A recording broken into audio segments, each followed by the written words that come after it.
We are Myth Vision. Welcome back to Myth Vision Podcast. How's everybody doing in the chat? I hope you're doing well.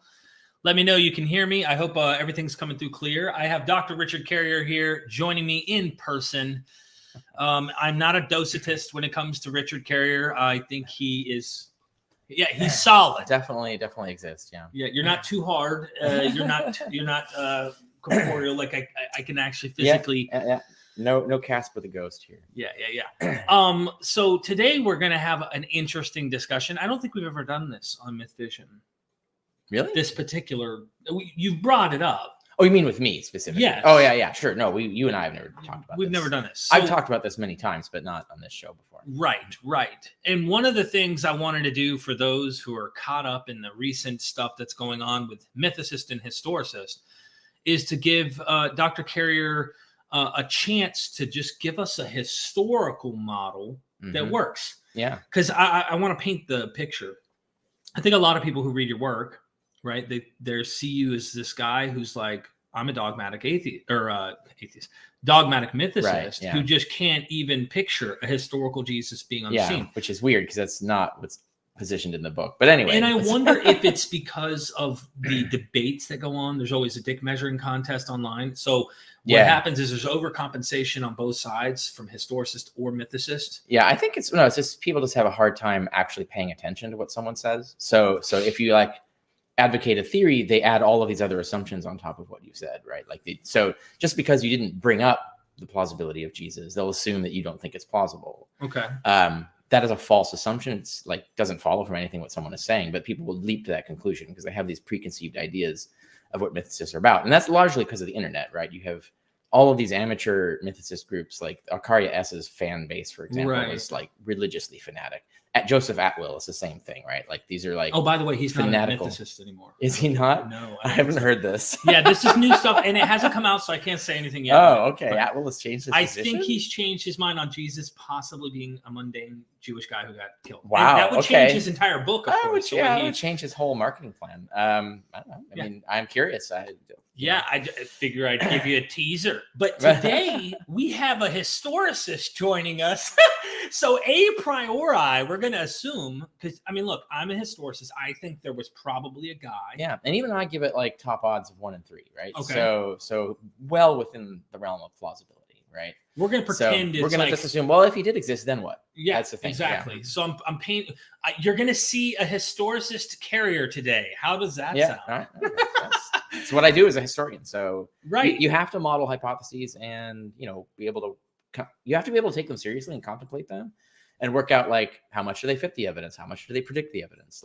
There's no way to actually defend mythicism without actually being able to do this with historicism, and vice versa. By the way, you can't criticize mythicism if you can't actually get in the head of mythicism and actually use it as a model and say, well, how well does it perform in predicting the evidence? Right.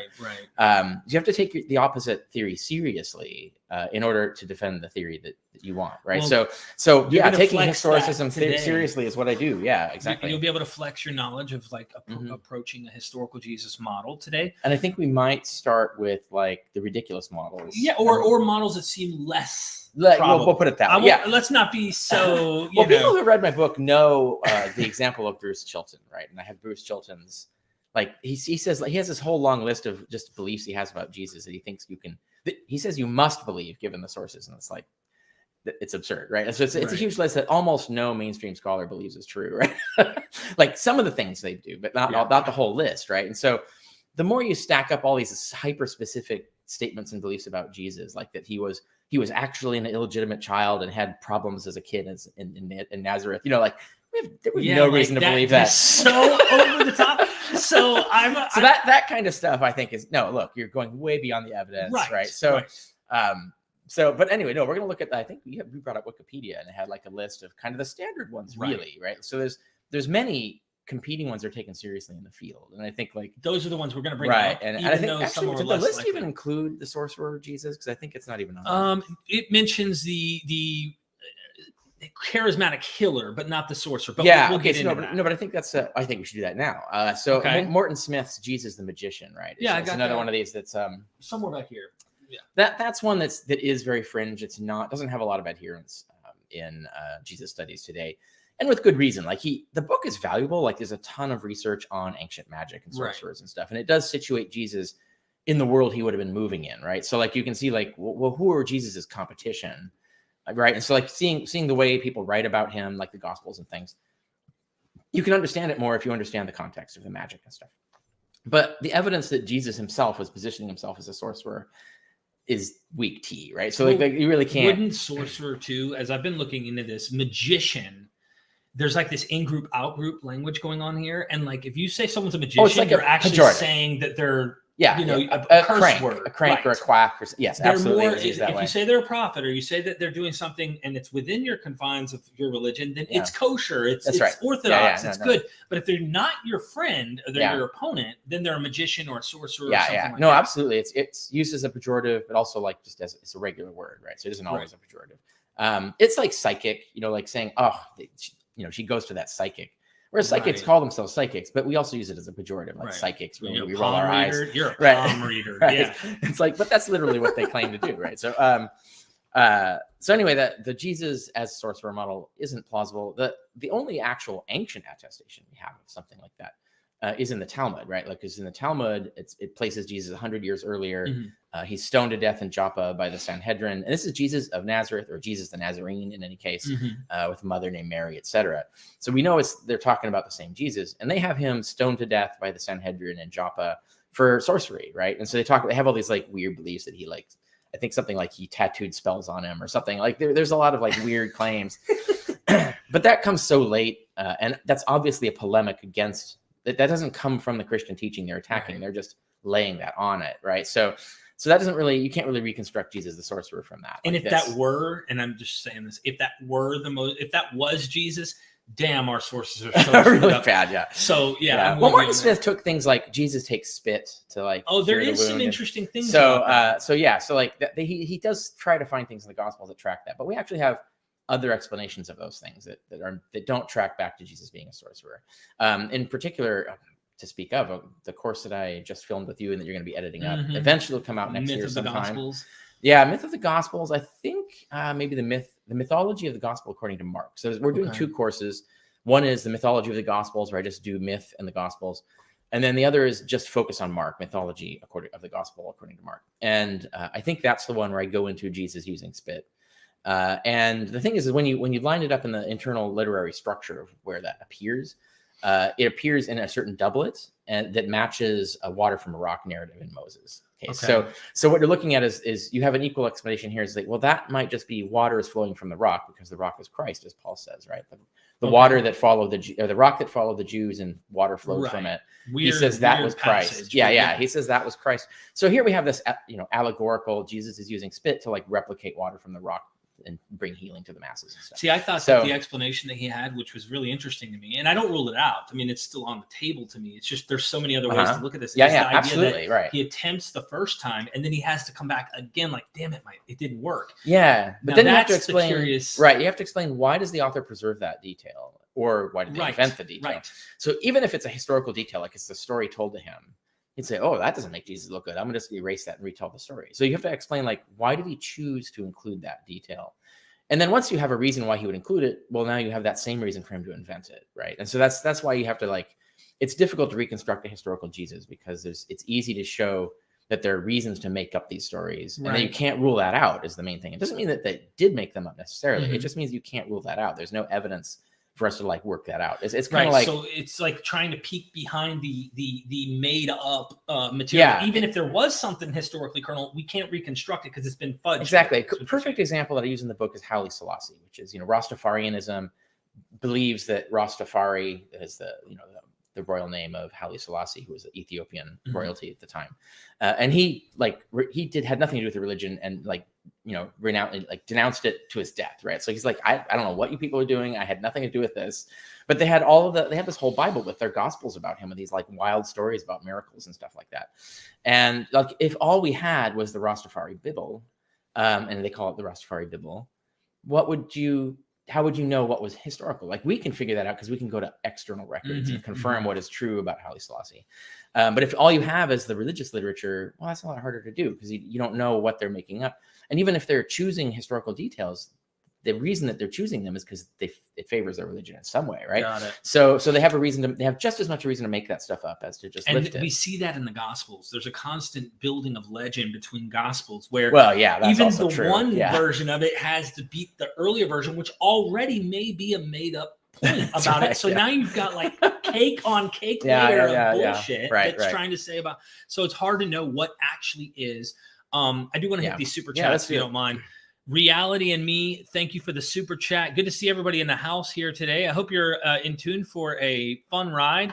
We're going to talk about the historical Jesus, and if there was one, what are the best ways to getting at it? And we all know that Dr. Carrier, of course, leans and goes in the direction of there being no Jesus, historically speaking, but it's mostly a mythos or created figure. Obviously, they believed he was real, but let's not get an imaginary Jesus versus a historical Jesus, right. Like people believe in angels, but are they really there? You know, that kind of thing. So, but like I said, I still think there are plausible historical Jesus models too. So. We're going to get into that today, and I hope to do that. So, thank you, Reality and Me. I didn't see a question from you there, so I know you super chatted again. Scott Daniel said, "I don't care what kind of hologram tech you have, Derek. I am a staunch Richard Carrier mythicist." Thank you, Scott Daniel, for being. It's AI. AI has gotten that good. We're that good. I'm telling you, I'm not even real. Yeah, I'm actually. This is Bob Price, and AI is like replacing me. See, I'm actually Richard. You don't even know what's going on. That's right. Thank you so much. AI video. Reality and Me. What do you think of the Roman provenance theory, specifically about creating Christ by James Valiant? Okay, so I didn't want to get sidetrack into the historical Jesus thing. Can we let's save these, I guess. Let's get through our rant and then come back to super chats. What do you say? Because this is going to take us off course. But you mean talking about Valiant's theory? Yeah, I figured let's hold off on. Quite simply, ask him to get it passed through peer review. That's all I'm asking. You're definitely not no, it's not plausible at all.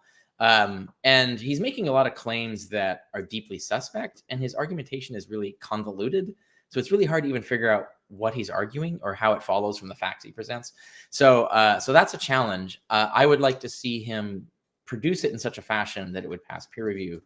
And then I could like spend my time to like examine it in detail to see what survived peer review. Then we can take that seriously and go into it.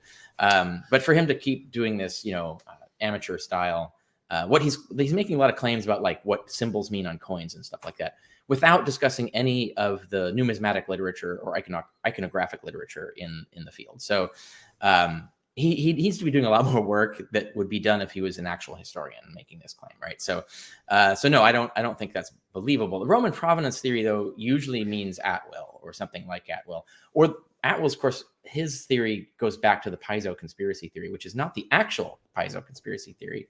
The actual Piso conspiracy was actual, where he conspired to assassinate Nero.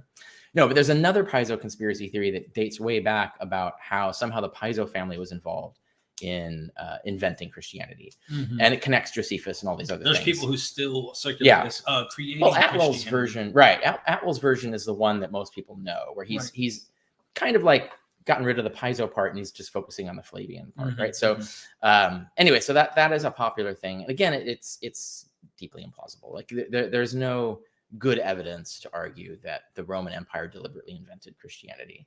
It usually is based on a lot of speculation, essentially, and really like arguing against the evidence, the lean of the evidence.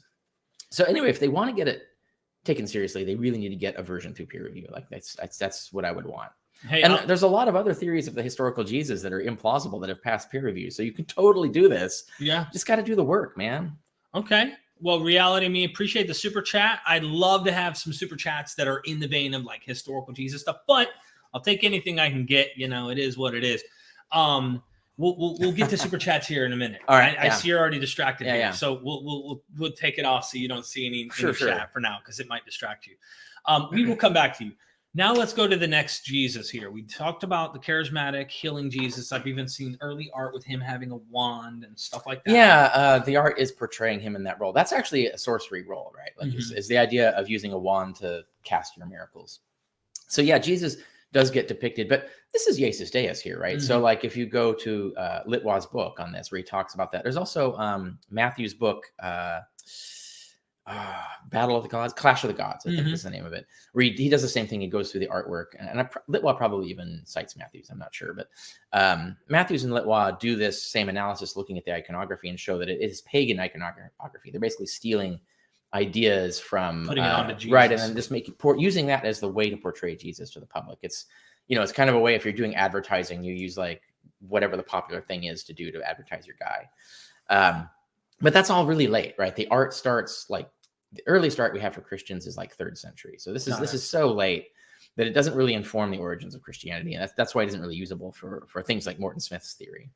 I just figured I'd mention that because that seems a bit late, but there were Jewish people like Honi the circle drawer. Yeah, right. Josephus writes about the weird exorcist spellcaster guy. Yeah, there's definitely, or even Simon Magus, right? There was a whole tradition of Jewish magic, and it was often based on power words. Like if you learn the secret language of the angels, you can create things and basically do things that God does, right? Because they take seriously that God spoke and then created. So they think, oh, if you just know the right words, you can do what God does, right? Is the Jewish magic idea. For those who want a fun, silly B-movie version of this is Warlock. So there's a movie called Warlock where that's the whole plot. Wow. Is that he's trying to find, there's a secret book that has the secret language that God spoke at the beginning of creation. He says, well, if you speak it in reverse, you can undo creation or whatever. Sounds like a satanic and that idea, right? That idea is right out of ancient Jewish magic principles. So it's kind of funny, like whoever did that, like did a little bit of research, I think. I'm going to, let's do prophet of social change. Yeah. Well, that's I think kind of maybe a reference to like John Dominic Crossan's model. And there have been a few other people who've argued that Jesus is basically, this Martin Luther King character. He's like, I'm going to come and I'm a social reformer, and I've got these great ideas about how to reform society. And they always conveniently line up with the politics of the scholar. Right. That's kind of, I did a 48-minute video recently. It's really good, but it is exactly. Dennis MacDonald is actually in this camp now. Like he's pushing the idea that Jesus was this Deuteronomic, Torah reformer. And his whole model of Q supports, of course, Dennis MacDonald's religious message, and it just happens to align with the message that MacDonald wants to spread to like both atheists and theists, and saying, "Hey, Jesus was this Torah reformer. We can actually learn from the message here, etc." But he has to go through this extremely elaborate process to extract that out of the evidence, and I think generally that's not how it would have worked. Like even insofar as someone would be a social reformer back then. In that particular model, you would do it in the form of an apocalyptic prophet, right? So like you would, it actually doesn't get rid of the apocalyptic prophet thing. So you have examples of we're going to get to that, I think. Yeah, if you look at the Jewish, like the Hillelites and the Shammaites, you have Hillel and Shammai, the two rabbis that argued with each other about how strict or liberal should you approach the Torah and the Mishnah. That's an example of the kind of arguments they have with each other as ordinary rabbis, but that isn't what we see from Christianity. We see like right out of the gate, this is like an urgent apocalyptic movement, right? So you got to figure out where would that have come from if it didn't come from Jesus. This is my thinking. And I know there's like some scholars, and there's you were mentioning the Jesus seminar seems to trend towards the getting rid of the apocalyptic prophet. It depends. I have seen some scholars do this. Yeah, like say like, oh no, that was all invented later, and it's like, I mean, maybe is Pauline theology being tacked on to Paul? Yeah, is Paul having visions? Yeah, the problem I have with that is even if you get Paul out of it, and you look at the original apostles, they clearly have this idea of there's an urgent message. The end of the world has begun. We have to like urgently get this stuff out. And that is easier to explain. It's more probable if that's the message that Jesus was preaching, right? Right. If it's not impossible that they would just wake up after he was dead and go, you know what? I got this idea. I'm going to claim that he like revealed to me that the end is nigh, etc. Right. That is entirely possible. How can we reconstruct that? Yeah, right. Exactly. That's a good point. Like it's plausible, but it kind of strains against the evidence. So it would go low on the list is what I would put it. I wouldn't say it's like something you have to knock off the list, like the Roman providence theory, for instance, I think Jesus the sorcerer. Like the zeitgeist, even of their own Christian fictional literature, like Acts, when they paint Jesus in line with similar figures, that gives me, I would say, on my predictive scale of things, I would put Jesus in a category similar. You're anticipating my concluding denouement. Yeah, we're not there yet. So we're not there yet. But yeah. Pause on that conclusion. So I do want to mention one thing, and maybe you know the name. I can't remember. There's a scholar who said, and this is like a well-known critical scholar in history who pretty much said, like, everybody has a Jesus in their own image. It's like, yeah, they can't quite. Yeah, a few scholars have said great lines on this. Hector Avalos was one. Crossan himself was another who said, like, everybody just seems to see themselves in Jesus, and there's just as many Jesus models as there are scholars. Right. One of the other lines. Right. And that does indicate that there's a problem that needs to be solved here, a methodological problem. Right.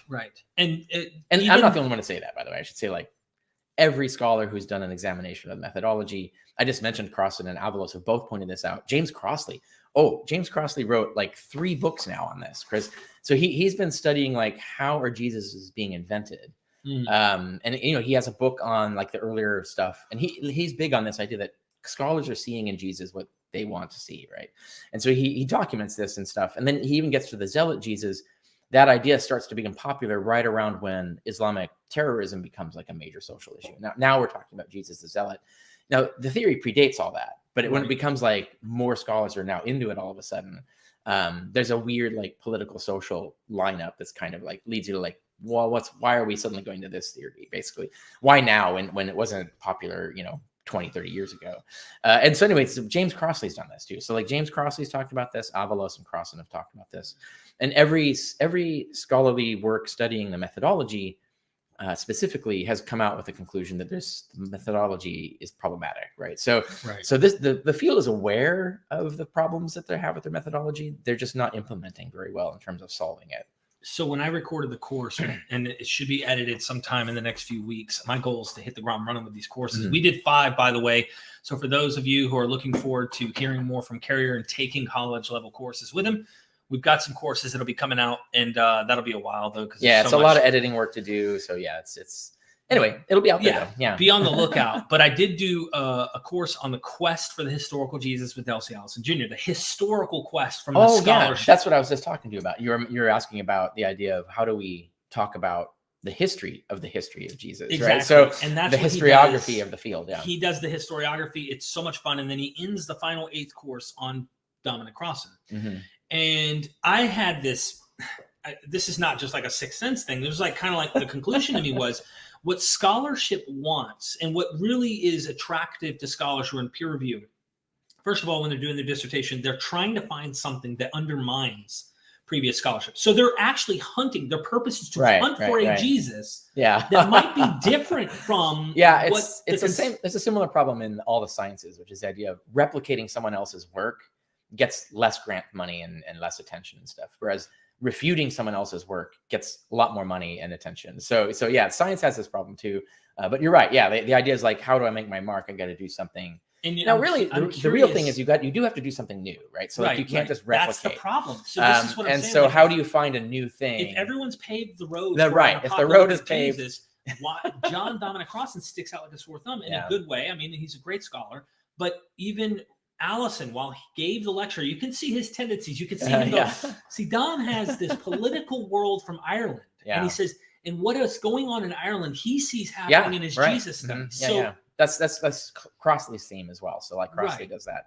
I think there's something to that because normally I'd be suspicious of those kinds of explanations, except for it lines up with the observation that why do all these scholars find a Jesus that just happens to line up with their politics and their political situation, right? Like, that's a weird coincidence, let's just say. So it begs explanation. And so, so anyway, a lot of other scholars have noticed this and talked about it. Yeah. I just figured we're paying that's Allison you just mentioned. We got Allison to add to the list. He's doing the same kind of analysis. Yeah. Yeah. And listen, this is why I really got a lot of respect for him. Like, I really do.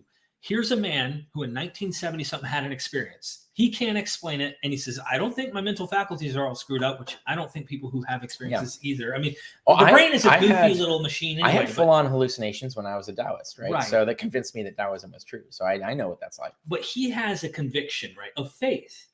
And he's writing books. And I've got a list of them back here. In fact, I think they're back here. I got so many. Yeah. And in every single one of these books, he talks about the failed apocalyptic prophet Jesus, but he has faith in this. So like, if someone is drawing a conclusion that's kind of contradictory to their faith conclusion, to me, to me, it's kind of like, how do you do both? There's an honesty in his scholarship that you have to at least, I'm not saying everything is honestly, some of the best scholarship is when that's what happens, right? Mm-hmm. So like when you have, instead of the Habermas model, the Gary Habermas model. He is bending and twisting. You have someone like Allison or even Crossley, I think is a genuine believer. But there's Yes. so there's a lot of these. James Crossley is another example, I think. I could be wrong, but when you have these believers who are willing to admit that, well, okay, all the things we want to believe aren't really historically supportable. Right. And a good example of this actually is the classic Raymond Brown, right? The great Catholic scholar. And he did like 2 massive commentaries on the birth of Jesus and the death of Jesus. And he like clearly demarcates all the way through. It's like, okay, these are the faith beliefs I have. I believe in the virgin birth, etc. But he goes through and like with eyes of objective historian and says, but based on the principles of objective history, I can't justify it, right? So like, so then he goes and is willing to admit, like, yeah, there's mythological reasons for this, etc. You know, I believe it as a faith thing, but like the methods of history don't get you there. It's basically so, and that actually produced like some of the greatest commentaries on the nativity and the resurrection of Jesus, right? So when you have that particular attitude, I think you get better work. But then I think the same effect happens with secular scholars too. Right. So, because they don't have a dog in the race, essentially, right? So it's easier for them to see things maybe clearly in that respect. That's so true. That's an important thing as we go along that I think is really cool about learning in Jesus studies. So, all right, our next Jesus, we talked about prophet of social change, and that doesn't mean that there aren't involvement of things that might be changing. Any kind of social, any messianic pretender, anyone who's pretending to be a messiah, is by definition in that way advocating some sort of social change. Like they see some sort of social problem that they think they can solve in some way. And that's true for like all the like major rabbis who are talking about social issues, and even Hillel and both of them are exactly right. So there is always some aspect of prophet of social change. Even the Old Testament prophets, you can find that model in them, right? So that there's nothing inherently wrong about that. It's just that is sort of the tack on to whatever the fundamental thing it is they're doing. Like what is driving them? It's not like they're just going to go out there like a philosopher and say, well, the philosophy is on here. Cynic philosopher. We're going to get into that. The cynic philosopher. I'll just drop it right now. Okay, go ahead. Cynic philosopher is very much like that. Is like, I'm just going to rationally analyze social culture and point out how it's, because the cynic philosophy was very much countercultural philosophy. Is like stepping out in postmodern style, examining the culture and saying, you know, we made up all this culture stuff and it's bullshit, right? Is the way they go through it. And, you know, they like criticize institutions like marriage and all those other social assumptions. And so they're very much the hippies, right? Like the 60s style hippies of the time. But they're using rational discourse. You know, they analyze what things look like, and they say, like, this is why this is all cultural, it's all made up, and why we need to abandon all of these human-made cultural things. Jesus can't have been that, because like that would not have been a message that would resonate at all in Judea, because if you're not giving the voice of God, then get out of town, basically, is their idea, right? So you could be influenced by cynic philosophy, but you would have to reframe it as God said or something like that, right? Like saying, I have the inspiration of the Holy Spirit and I'm reading these texts and this is what I'm finding. So you would have to do something like you see at Qumran, where they're seeing things, you know, hidden messages in Scripture, and are coming up with a new form of Judaism, and they feel like they're inspired by the Holy Spirit, God's guiding them, etc. Right. They're taking their experience too, and then kind of like the rational argument model doesn't work in this environment. So is it fair to say the cynic stuff is really we need to go to the Gospels technically? I think this. So there's a truth to the cynic philosophy, or the cynic influence hypothesis, which is that a lot of the ideas of cynicism found their way into Judaism well before Christianity came along, and they're already there. So by the time that Christianity comes along, insofar as, you know, let's say there's a real Jesus and he's really doing like teaching, and he's doing this parabolic type of teaching, right? Which actually comes from the rabbinical tradition, but it looks a lot like cynic philosophy, the way cynics talk about things. And he could have a lot of ideas in there that you can, you know what, that lines up right with the cynics. But that doesn't mean that like Jesus went and read a cynic and then said, I'm going to borrow these ideas. He might be getting these ideas from other Jewish preachers. It's in the air, basically, right. And not even realize that goes back a couple hundred years to like cynic influence on Judaism and Jewish thought, right? So they're trying to trace the exact influence of cynic philosophy is one thing. And then there's also parallel development, right? Like if a cynic thinks a certain way and sees something, well, someone who thinks the same way is going to see it as well. And it doesn't mean that they know each other. They're just independently coming up with it. And if you look at, for instance, Wang Chung, he's a Han Dynasty Chinese philosopher. He's a naturalist philosopher. So like he's someone saying, there's no gods, there's no supernatural. And he's basically naturalist philosophy is what he's promoting. And it looks a lot like naturalist philosophy in ancient Greece, and with no communication really between them, right? They independently come to the same conclusion. So seeing parallels does not entail necessarily influence. But we can't. You have to argue for it. I don't think the independent thing would work here. I love Jesus. Of course, we brought up Dr. Little's work, and I think it's brilliant. And he shows, using much of the scholarship, that like Hellenism had already seeped into the pores for centuries before we talk about absolutely. And that's been denied by Christian apologists, but I think there's enough scholars now on the vanguard who are breaking that paradigm down and saying, no, there's actually Jews were borrowing a lot from the Greeks and Judaizing it. So they're turning it into something that is Jewish compatible. But yeah, the influence is definitely there. And it's for hundreds of years before Christianity comes along, right? So we technically, right now, as we've got social change, prophet of social change, which could overlap. It's not like it has to be a single category. Cynic philosopher doesn't have to be a single category, especially if Hellenism's already seeped into the pores of all the Jews. Charismatic healer. Could we have a Frankenstein here where he could have been running around doing weird little... Certainly. I mean, look, Paul, right? Paul says that, like, what are the miracles they do? Basically healing and exorcism and speaking in tongues. Like those are the top three, right? So they're somehow supposed to being able to speak to spirits, being able to heal, and being able to expel demons are like, that's the Christian missionary toolbox, right? And so, Jesus almost certainly, you would think, if he was historical, did those things. Now, it is peculiar that Paul says in Philippians 2 that Jesus gave up all his powers. He became a slave. And that's obviously doesn't mean like he was bought on the slave market, but it means like he became a slave to the world order, which means he's giving up his supernatural powers, humbling himself to the level of an ordinary human, right? That suggests that Jesus didn't perform any miracles. And could. It could suggest that. And then when Paul talks about the miracles, it seems to be that what he's talking about is the breaking out of these miracles is the proof that Jesus conquered Satan, which means that it happened after his resurrection. Okay. And that this outflowing of the Holy Spirit is proof. Post hoc. Right. It becomes proof that their Jesus story is true. Right. And this could be the case with historical Jesus easily. Right. So the historical Jesus didn't necessarily do healings and exorcisms and stuff, but he might have been this, really charismatically inspiring prophetic speaker talking about the end of the world, let's say, and then inspires his followers to like carry his message on. And then of course they have this belief that, yes, now I'm in, the power of God is in me, proving that he has conquered the elements of the world and now is ascended to be, God's right-hand man kind of thing. That is totally plausible. And in fact, gets close to what I think is the most plausible theory. Okay. We're putting a composite Jesus. Now we're talking about a rabbi, Jewish Messiah and rabbi.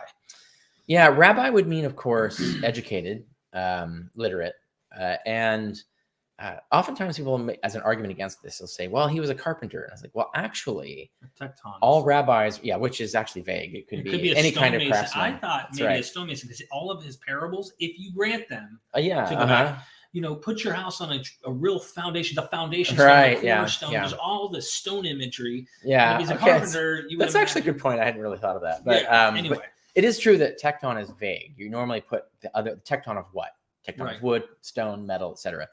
So it really just means craftsman, which I think is an allegorical thing. Craftsman means God. Anyway, the creator, actually not God specifically, but the creator, which we know from Paul was Jesus, because God appointed Jesus to do the creation, affect the creation. It's 1 Corinthians 8. So I think craftsman is just kind of like a pun, essentially. But anyway, if we take it seriously, if it's an actual artifact of history, right, that he actually was a carpenter, rabbis were actually required to ply a manual trade. So we have rabbis who are carpenters, sandal makers, fishermen, and so on. So being let's say, something that looks like a peasant job doesn't rule out being an educated rabbi, because they all had those jobs. And Jesus is repeatedly called rabbi in the Gospels, repeatedly. So if carpenter is a survival from a historical fact, rabbi could be a survival from a historical fact. Isn't it true the term rabbi can just simply be a colloquial, you're just a teacher? It means master, teacher, but it's like calling yourself a PhD, doctor of philosophy or whatever. I thought that was anachronistic to like rabbinic Judaism to do that. I didn't know, because some people also try to say if you're a rabbi, then you must be married, because that's another thing that goes along. It's expected. I don't know to what extent that was true back then. Okay. I've seen debates about this. I'm just throwing stuff out there. But no. Normally, it would be kind of a bit like the Pharisees would constantly point out that this is inappropriate to call him a rabbi, because he's not properly educated. He's not properly trained to be a rabbi. He can't even read the scriptures. What are you talking about, right? So the fact that like you don't see any like that kind of challenge, like, and, you know, and Luke gets rid of this challenge by having Jesus read, and people be surprised that he could read. I think that is, and I think that's a made up myth later. But you could totally have had Jesus was an educated rabbi, and you know, was this at the same time kind of like this really alarmist apocalyptic prophet kind of dude. There's a totally compatible and totally plausible in context. So we can't prove it, but we have as much evidence for that as we have of almost anything else you might claim about Jesus. Right. Jewish Messiah. So this, I feel like many of these categories could be true simultaneously. Yeah, and it's also like Jewish Messiah, you mean like literally, actually. Right, like kind of like Schweitzer seems to, what I think was so magical about what he did is he finally like wanted to cut out the fluff of Christian theology, which is super developed over time. And he said, this guy, if we look at other Jewish material, and this is before the Dead Sea Scrolls come in, and he's like he fits in many ways, and we're kind of getting to the apocalyptic Jesus here. Right. But like I feel like Jewish Messiah and apocalyptic is similar. So like let's take this in a non-supernaturalist direction. So what this theory would mean, the Jewish Messiah, is the idea that Jesus actually believed and taught that he was the Messiah, right? Because this is debated in the field. Like a lot of scholars disagree as to whether Jesus himself called himself the Messiah. Whether that was assigned to him by his followers after his death, right? That's debated. The debate is both sides of that debate.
Did we get raptured or what? What happened there?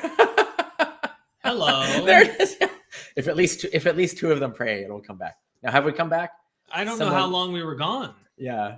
Can someone say something in comments? Please let us know. We're back. Okay. Thank you, Joel. Yeah. I'm telling you, God's took us for a minute. Yeah, we don't know what we were seeing. And then he was like, You are not worthy. And There've actually been a few weird internet things this week. So it was probably an internet. 2 to 3, gone about 4. Shh, are you kidding me? Whoa, 2 to 3 minutes? Oh, that's longer We than we literally thought. went into the mystic Jesus. Did you guys hear the mystic Jesus? And what was the Paul? last thing we said before? Yeah, help before me we out. dropped it? Help I didn't me out. realize it was that long a drop. Help us out here in the chat. Yeah, but what was the last thing we talked about before we froze? That's the best thing we can do.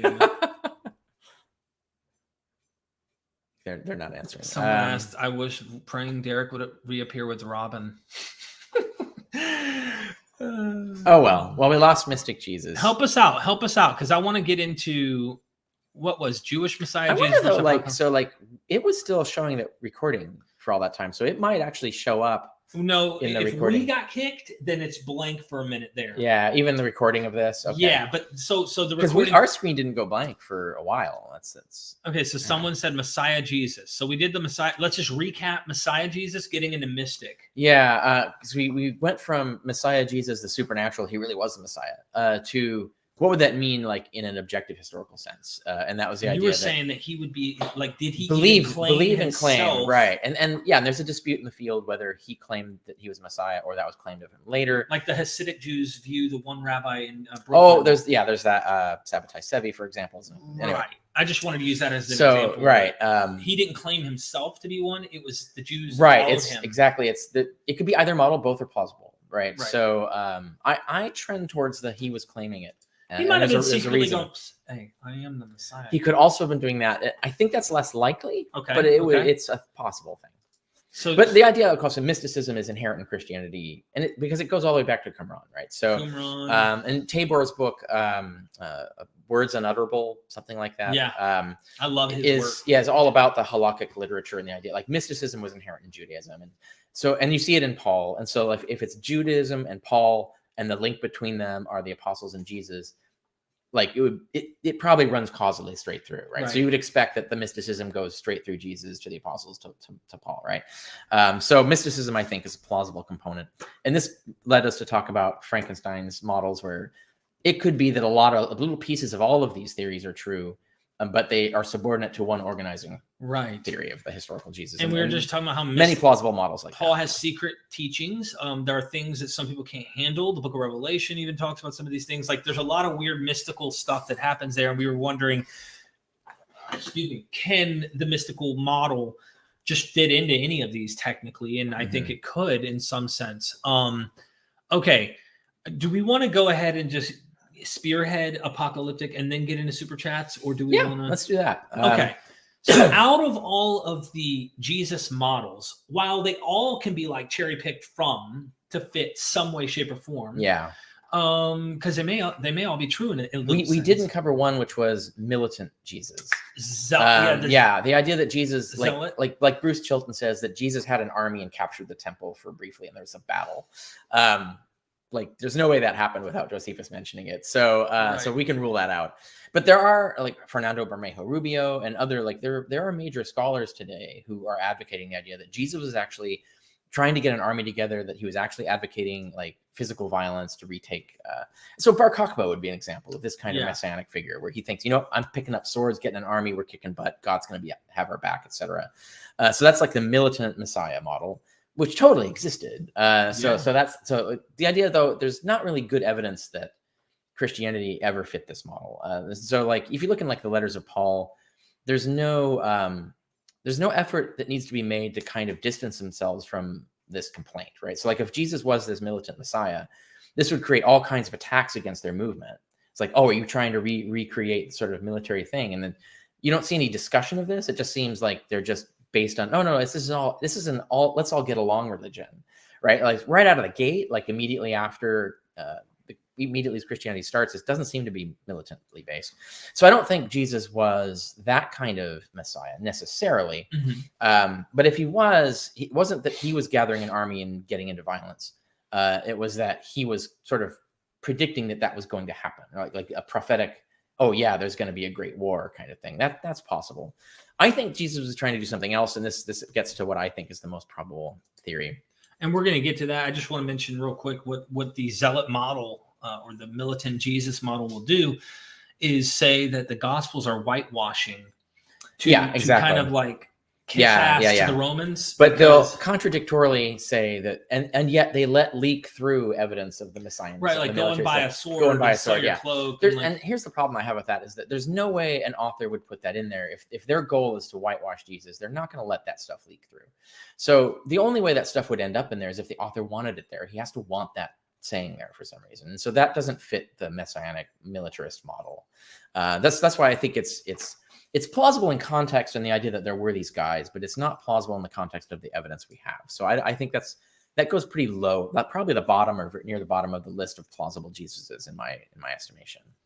Okay. Well, I'm glad you reminded me to bring that up and to discuss. Yeah, I forgot about it, but I think it's covered under the messianism, the Jewish Messiah model that they list there. Yeah, and we did rabbi. So we did rabbi, we did prophet of social change, we did mystic, we did Jewish Messiah, we did cynic philosopher, we did charismatic killer. And now for one that we would both say is the most plausible, even though each of these could have a tinge of truth to going back, reconstructing it is the difficult part, but is there something to it? Maybe is the apocalyptic prophet. Yeah. And, you have the Bart Ehrman model. He has his book about the apocalyptic prophet, which is, I think, kind of like the most mainstream model that there is.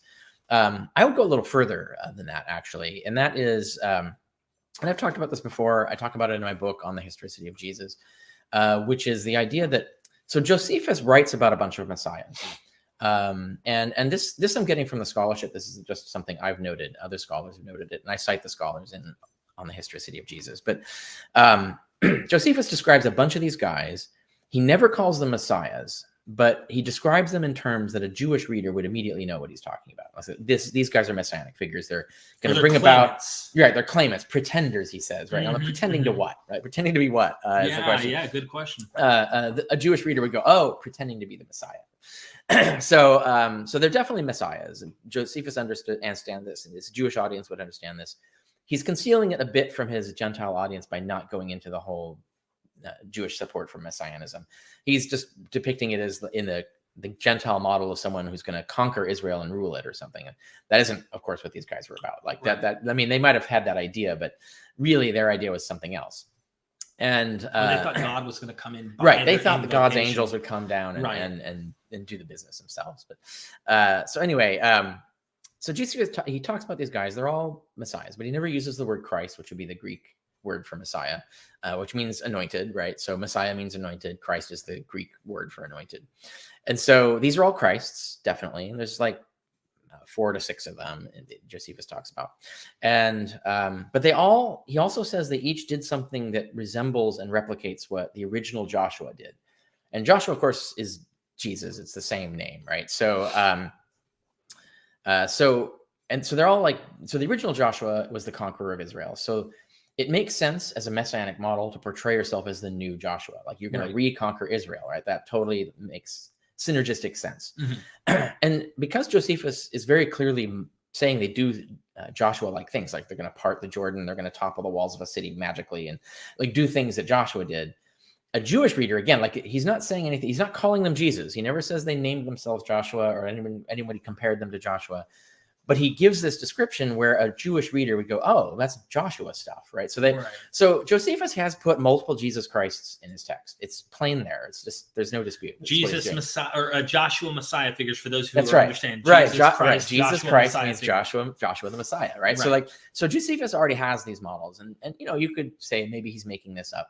I don't see any particular reason to think that he's making these stories up. I think these are probably actual. This is an actual phenomenon, which means it was a phenomenon. Like there's a bunch of these dudes, right? There's a bunch of these dudes trying to basically representing themselves as Jesus Christ.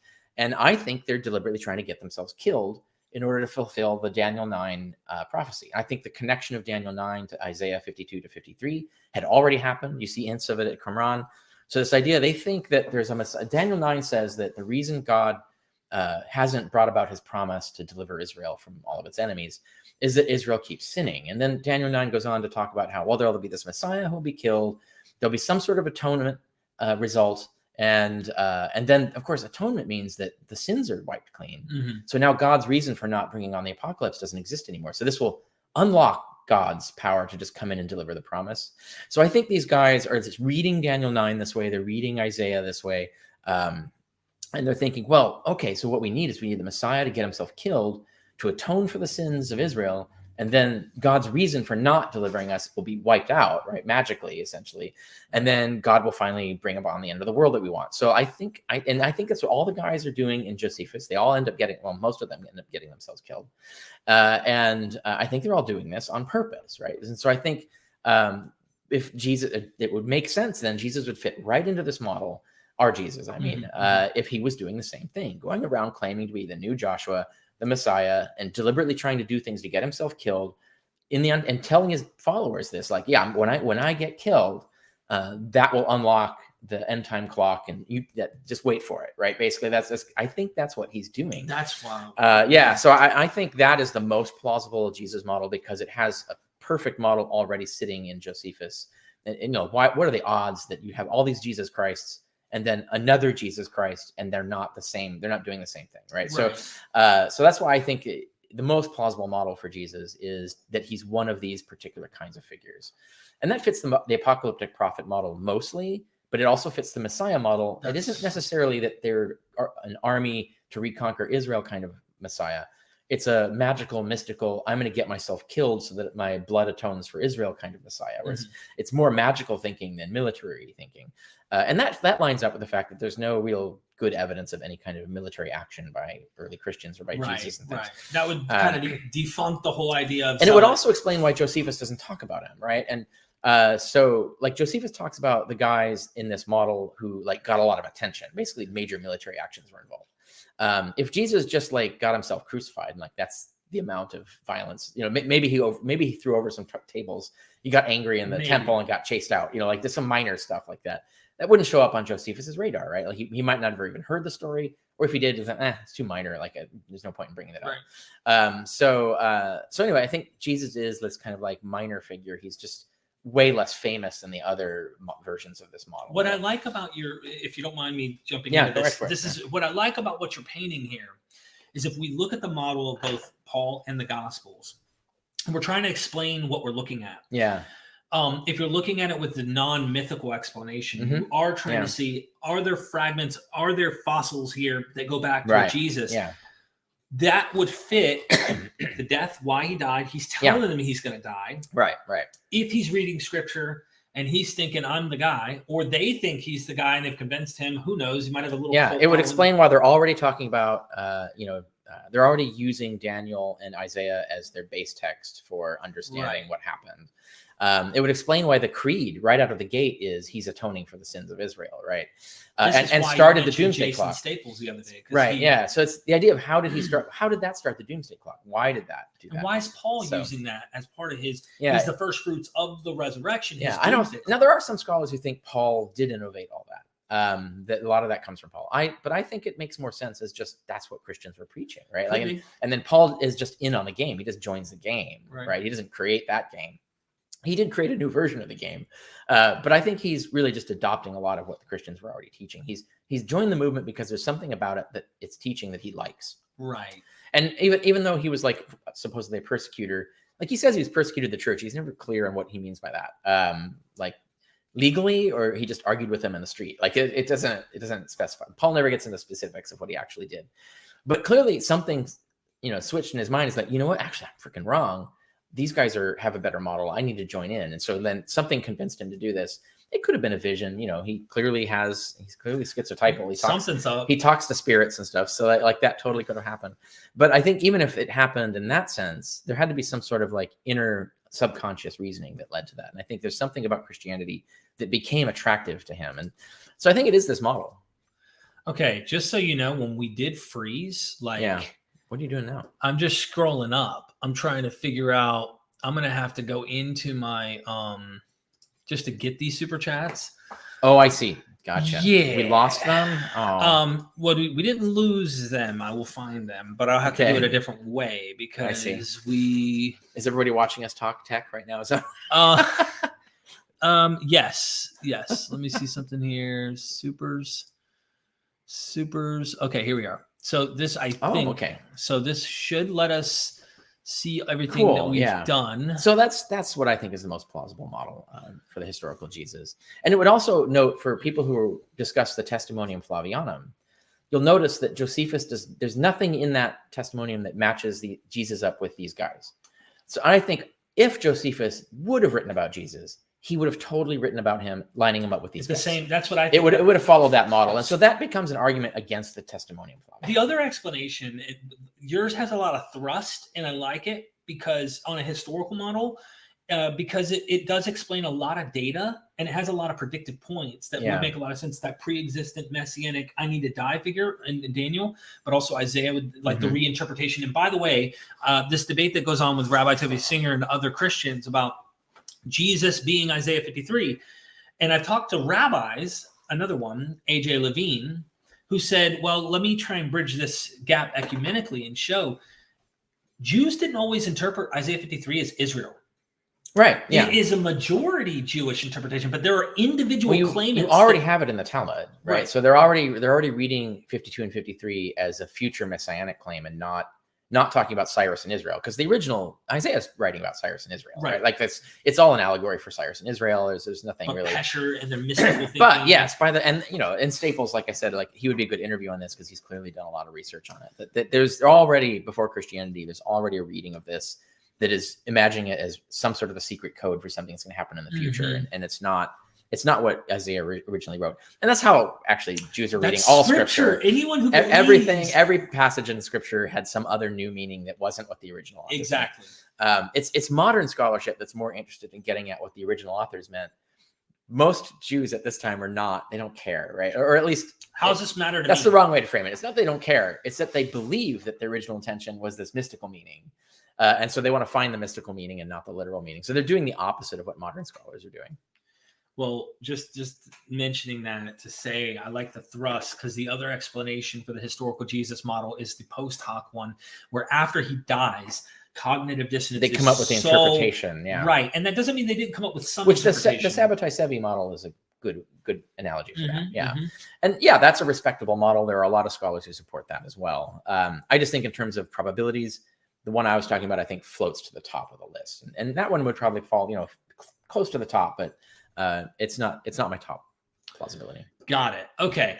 There's a lot there, and I'm sure there's so much more we could get into about the apocalyptic Jesus. I think there's some predictive stuff there too. The way we talked about this earlier at breakfast was, first of all, we have John the Baptist. I'm seeing some good super chat. Yeah, there's some really good ones we're going to get into. Don't worry. And I'm saving the juicy stuff. So just one last thing, and then we'll get into that. Is John the Baptist is painted in the Gospels as kind of like the teacher or the head of Jesus, especially if he's being baptized in Mark. If we grant this historical kernel as valid, then you would have John the Baptist being kind of the leader of Jesus, baptizing him under him. And then Jesus continues the movement in his own way after John's out of the picture. Which we do think John was killed. That's totally plausible. Yeah, totally plausible that Jesus comes from the Baptist movement. Right. Yeah, exactly. I think that would fit a lot of historical precedents and models. So that's plausible too. I do think it's going a step beyond what we can actually prove. So it's like it's more speculative than just getting to the basics of what. That's why I think like if you have a basic model of, I think Jesus is one of these Josephine Christs. I'm not getting very elaborate on the specifics of that, because once you start adding claims, you're actually reducing the probability of your theory. Because each additional claim has some sort of probability to it that's going to be less than 100%. And when you multiply probabilities, the probability goes down, right? So getting more elaborate is starting to get more in the speculative category, which is fine as long as that you say that's what you're doing, right? So that's what I do a lot. Right. Yeah. So that's what I think is important caution. A caution that Bruce Chilton does not follow. That's why, like, for me and Richard, we've talked since being here, but I think it's important to kind of convey this. I'm trying to create an attitude and an atmosphere on the internet where both camps, whether you think there was a Jesus or not, can communicate without dogmatism and being overzealous to the point where it's like they're hating on each other. It's like, no, disagree, debate your issues, but and don't black and white everything, right? So like this idea, like just because I think there's only a 1 in 3 chance Jesus existed, that's 1 in 3. That's like, those are good odds. Like that's a good poker hand, frankly. Yeah, I haven't done any math. I'm not the math guy. You're the math guy. But I would say a bare bones basic. Here's a Jewish guy. In some sense, I think he's apocalyptic, and he gets killed. and I think he was crucified. Yeah, but I mean, we've got super I'm chat just questions saying, on like this. if you have 1 in 3 odds of winning a hand on the draw, then you're gonna buy your pot. You're gonna buy into the flop, basically. So that's not low odds, is what I'm saying. 1 in 3. So so I'm not. There's no way you could say that I'm dogmatically against a historical Jesus. Not at all. All right. Are these all today? This is right. No. Oh, okay. Scroll up. This is right here. All right. So we did the will leaving separate you from the family. Okay. Nope. That's a different one. Sorry. Wrong. Wow. Okay. I went down way too far. Oh, I see what you're doing. I don't care what kind of hologram tech you have, Derek. There it is. Scott we did Daniel. that one. Okay. Now we Got know where it. we are in Let time. me zoom in a little. Yeah. That'll make it easier. Because I'm like squinting my eyes. Yeah, we're using a tech workaround here to find the super chats. Okay. I can't see. All right, reality me, we did this. Yep. What do you think? Okay, we're at Sages and Pages. Thank you for the super chat, Sages and Pages. What is the exact source for a pre-Christian angel named Jesus so we can look it up ourselves? Yeah, importantly, it's the pre-Christian angel, which has all the attributes. That's the key thing that's indisputable. Whether that angel was already named Jesus is something that has to be argued for. So one needs to keep these two things distinct because I think people confuse them a lot. In my book on the historicity of Jesus, element 40, in chapter 5, lists all the passages in Philo. But one of the texts, the most relevant text to what's being asked, is On Confusion of Tongues by Philo of Alexandria, chapters or sections 62 and 63. And you can find that online. The Young translation is available online. That's where what it's based on, because he's citing a passage where one can read it as he thinks that the person called Jesus is the one that is the angel he's identifying. This is debatable. I totally admit. Like, you'd have to go through some steps of argument to get to the Jesus part. But what you don't have to do any steps of argument to get to is all the rest of it. So like the firstborn son of God, creator of the universe, high priest of God's celestial temple, image of God, all of these attributes, and that's a short list, all of these attributes that are given to Jesus in the epistles, for example, even the logos, which is assigned to Jesus later, is also an attribute of this angel. All these attributes are definitely attributes of the angel Philo talks about. So this angel definitely existed. The question of whether the angel was already called Jesus. According to Philo, it exists. Oh, yes. Right. Yeah. No, we do not think that angels exist. Let me finish that sentence. Yeah, it existed in Jewish lore at the time. Right. So I just want to clarify in case someone tries to clip that, Right. Yeah. It existed in Jewish lore at the time. And so it's entirely plausible. And I discussed this on Live with Neil, is the idea that it's totally plausible that Jesus wasn't Jesus's name, right? Like that is actually a code name that he adopted precisely because it's the name above all names. It means Yahweh's savior. And it could have been, even if it was the name of this angel, if Jesus wanted to go around claiming that he was the incarnation of this angel, well, then he would call himself Jesus, right? So, and even if he didn't teach that, if his followers came to believe after he died, like, oh, you know what? We think he was an incarnation of this angel. Then they could have assigned the name Jesus. And it even looks like you could interpret Philippians 2 as saying that that's what happened. There's debate about that. But the point being it's a weaker argument, though, because there's too many moving parts. Well, we don't know, right? So we don't know any of this. Like, was Jesus actually his name? It is a weirdly convenient name. I think it's funny in Matthew where the angel goes, "For he will save his people from their sins." That pronoun to the Israel. Yeah. And you shall call him Jesus, for he shall save his people. He's right. His name means classic myth making. Yeah, classic. Well, just like Abram and and Adam and stuff, their names are mythically constructed. The names are opposite to what function they play in the myth, right? So oftentimes that'll be used as evidence for mythicism, but the reason it can't be used that way is that there is an entirely the same reason for a historical Jesus to adopt this name. For whatever the same exact reason that he would adopt this name, or that his followers would assign it to him.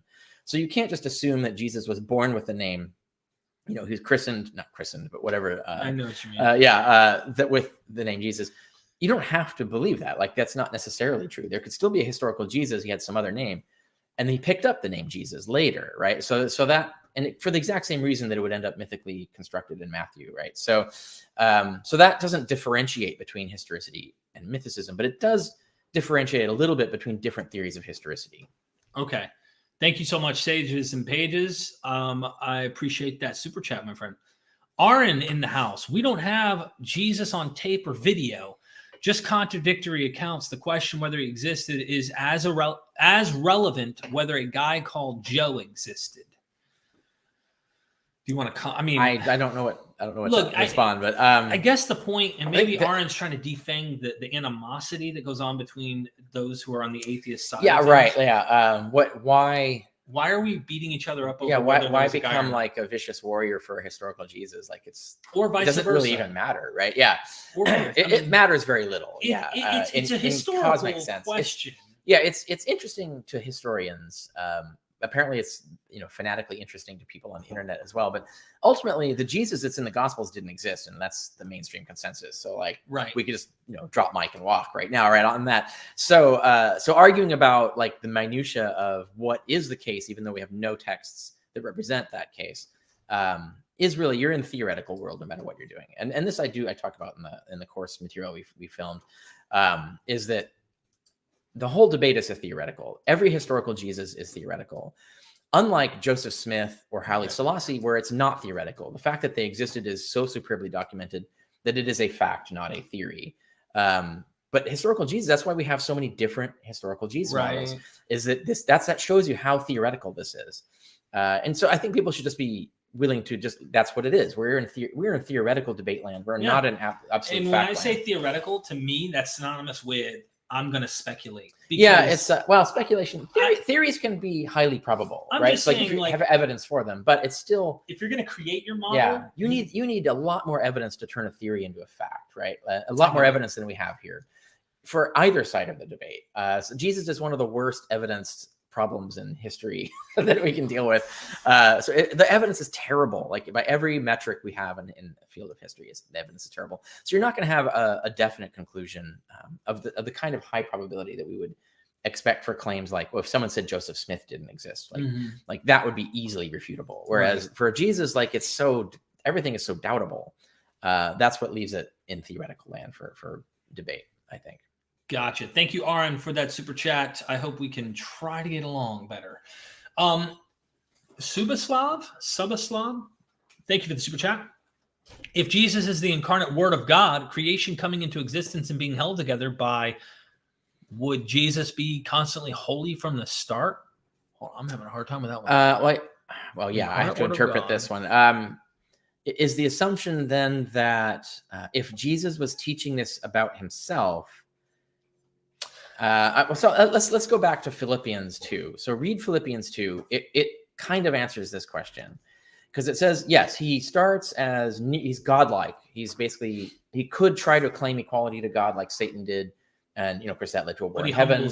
Yeah, but instead, Jesus chooses to humble himself all the way to assuming a mortal body and becoming a slave. And so it says, and you can't take that literally. It doesn't mean he like sold himself on the slave market, like I mentioned earlier. It's a reference to he becomes a slave to the lower world order, just like all other mortal humans. So the message is, their gospel was that Jesus gave up all of that in order to assume the mortal body. Now, it was the mortal body that had any kind of like corrupt nature. And then, of course, he kills it off, right? So like he sheds that bodysuit off pretty quickly in cosmic time, speaking. So it's not like if he was holy, it's like the spark of his core nature stays permanently holy, but the outer body is still, that's the thing that's being crucified, and thus all flesh with it, right? So that you have to understand that's the way they're thinking. They're not thinking that Jesus himself became like sinful and corrupt or anything. Thank you for that super chat. Nikolai Dimov, thank you for the super chat. But why would someone advocate for a social change when they believe that the world is ending in a couple of years? Yeah, actually, so you can answer this by looking at Matthew. Note what Matthew is doing. If you often wonder, like, why? So we know that Dale Allison has proved that the Sermon on the Mount is a fabricated discourse. It was invented after the Jewish War. It's invented to respond to the Jewish War. Because on three things, the Jewish life depends is, the Torah, temple service, and good works. So when the temple was destroyed, well, what are the three pillars now? Shit, we don't have the temple service. And so they come up with, alternative ways to pay cult to God, alternative ways to worship. And the Sermon on the Mount fits this model. It's there's no temple cult in it. It's about how to respond to the destruction of the temple cult. But it has a lot of really extremist things in it, like don't defend yourself.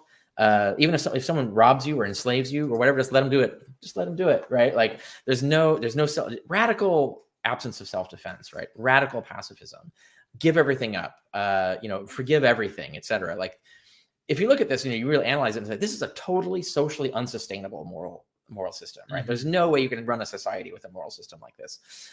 So what on earth is Matthew doing? Well, what he's doing is he's saying, look, the end is coming anytime now. So let's stop getting petty about defending ourselves, taking people to court,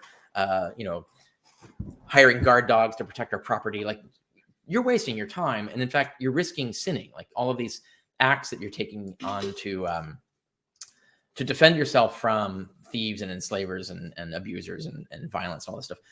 Your mere action in defending yourself could implicate you in sin and thus get you excluded from the kingdom.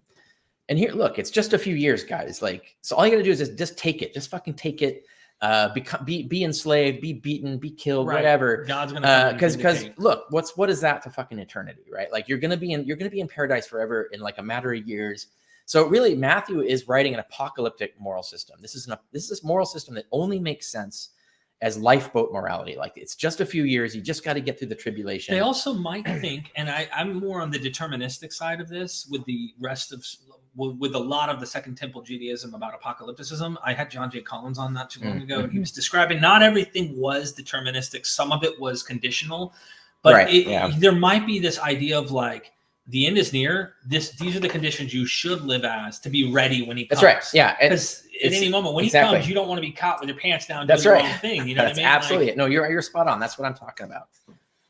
I'm trying to pull up this screenshot. Someone asked, oh, here it is. I think this is it. Someone asked, yeah, that's it. They want to see the question, so I'm going to pop it up as best I can while because this would be easier normally, but because of the dropout, we're kind of in a weird tech situation. Yeah, because it made me, I don't see it that way. So here's what we have here, just to show you. All right, the next one we are doing is Padred Macalolane. Oh, forgive me. That's Gaelic. So I don't know how to properly pronounce that. But Dr. Carrier comments on Egyptian alcohol brewing, Judaism, cannabis, and dung resin, and the abundance of psilocybin mushroom links found to evolution. So I don't see any evidence that Christianity was a drug-using cult. There definitely were when Christianity arose. So like the use of psychedelics definitely was a thing at the time.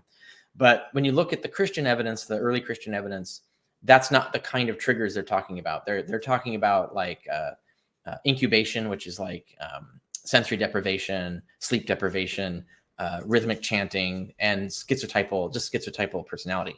So Paul is clearly just schizotypal. I think there's no evidence that he's dropping mushrooms. You talk about this extensively. I do in I have element 15, and you don't even really entertain the whole drug thing. You show naturally why. No, it's because we have so many religious models in anthropology and sociology that you don't require psychedelics to hallucinate.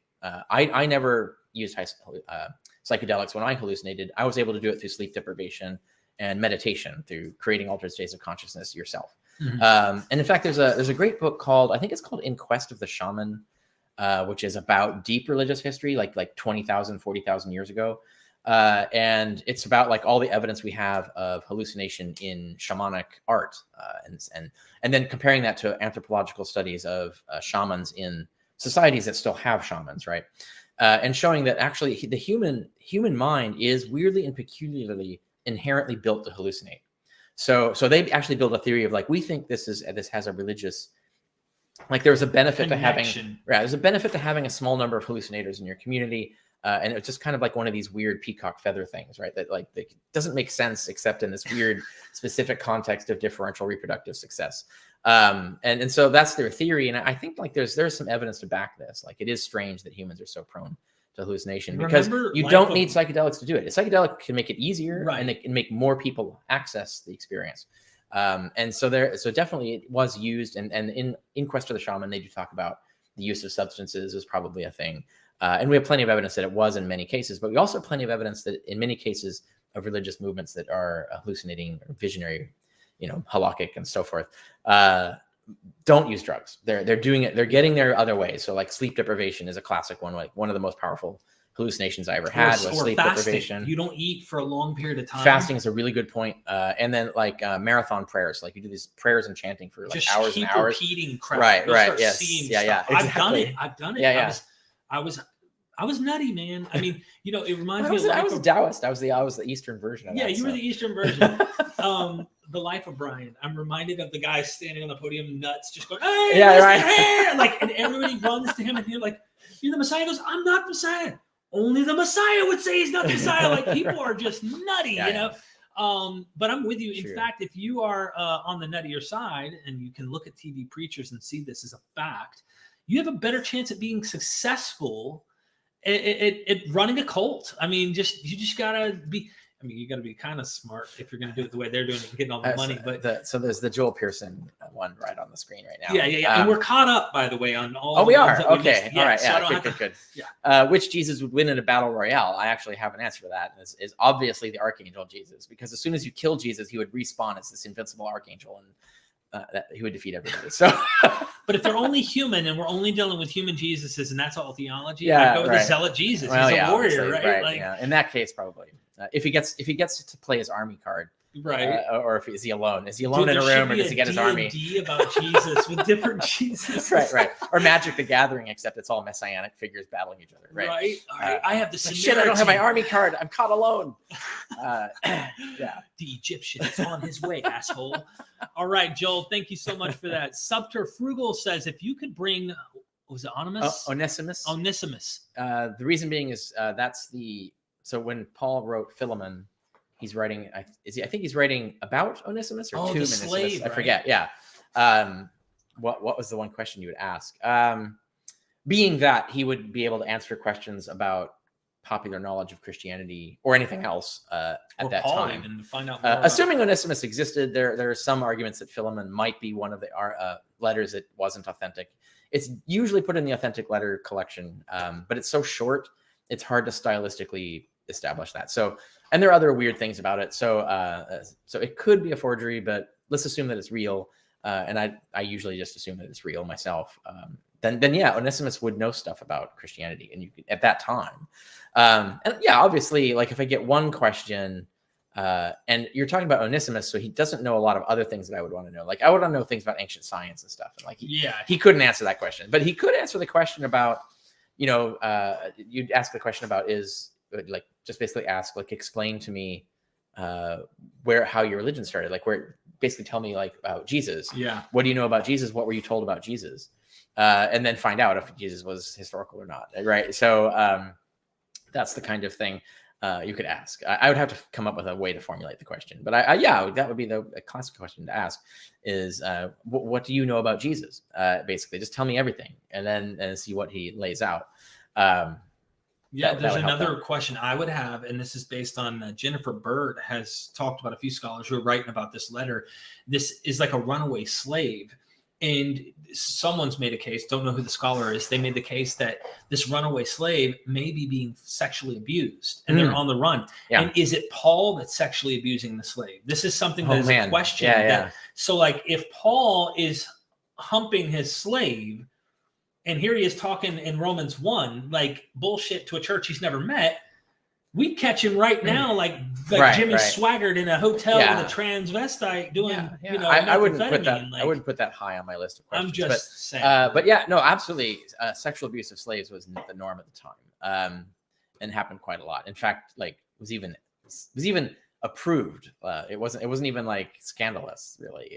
It would have been, I think, maybe in a Christian ascetic community. I think it would just hurt so many fundamentalist feelings to find out, like, oh my gosh, my guy Paul might have been sexually frustrated, and Anyway, the Mythic Life. Thank you so much, Kristen Whitaker Hood. I appreciate the super chat. What's the most likely manner in which a historical Jesus died?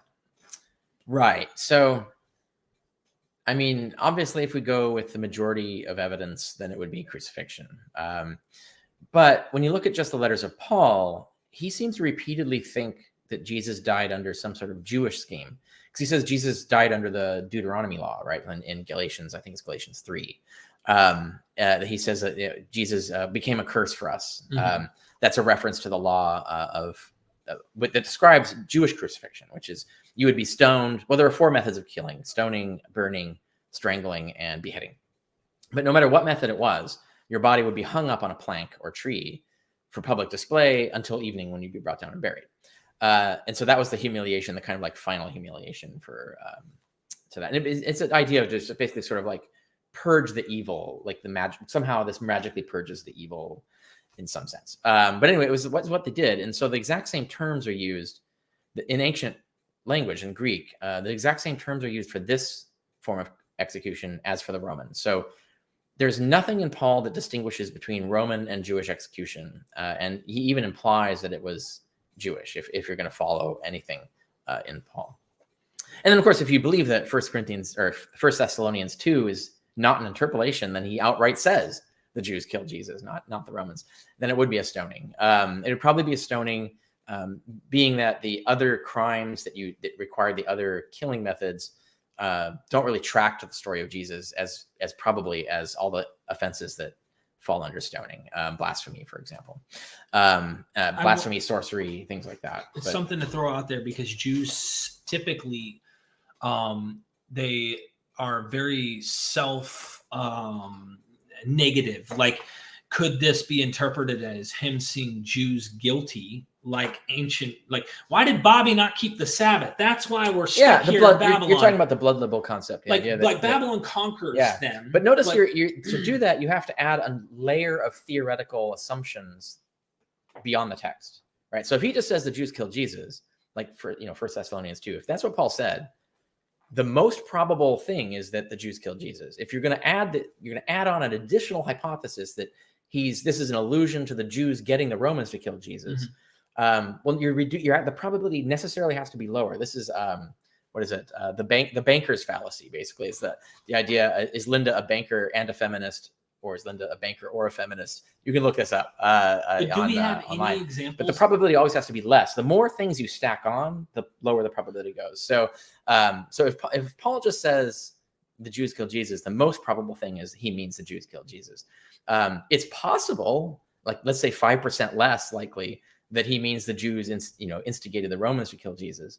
But you would need additional evidence for that. And that's where you get to like the Gospels and stuff. But even with that additional evidence, the probability can get close, but can't really get over unless you really have really, really good evidence of the kind we don't have, right?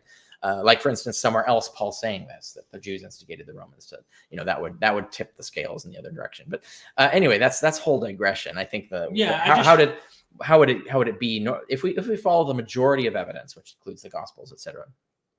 He would be crucified, which means that he would be basically he would be tied to a post, the lintel that would go across his shoulders. Normally they would be tied, not nailed, and be tied and run or beaten on his way to the station, and the station would have a pole, and then you'd be hoisted up, and there would be a knock in the lintel. And then the pole would sit on top, and it would be a T shape. Mm-hmm. And then and then we know they nailed the ankles because we have an ankle bone with a nail through it. They would nail the ankle to the post. So the posts are just always there. They're just straight up and down posts, and the patibulum, the thing that he would, that they would attach to him, he would carry. That's what he would carry. He wouldn't carry the whole cross. That would be the most likely way because of all the descriptions we have of the usual procedure of crucifixion. Now, Romans didn't have a legally mandated procedure of crucifixion, so they used all kinds of creative ways to crucify people. So any wood they could find. Right. So we're really talking about the most frequent. So therefore, the most likely. We're just talking about the most likely, right. not guaranteed. That would be the most likely sequence of events for if Jesus was crucified by the Romans. And it's important to note that the equipment I just described with the pole, which was called the crux, that's the cross. Actually, the cross in Latin is not the cross; it's just the stick.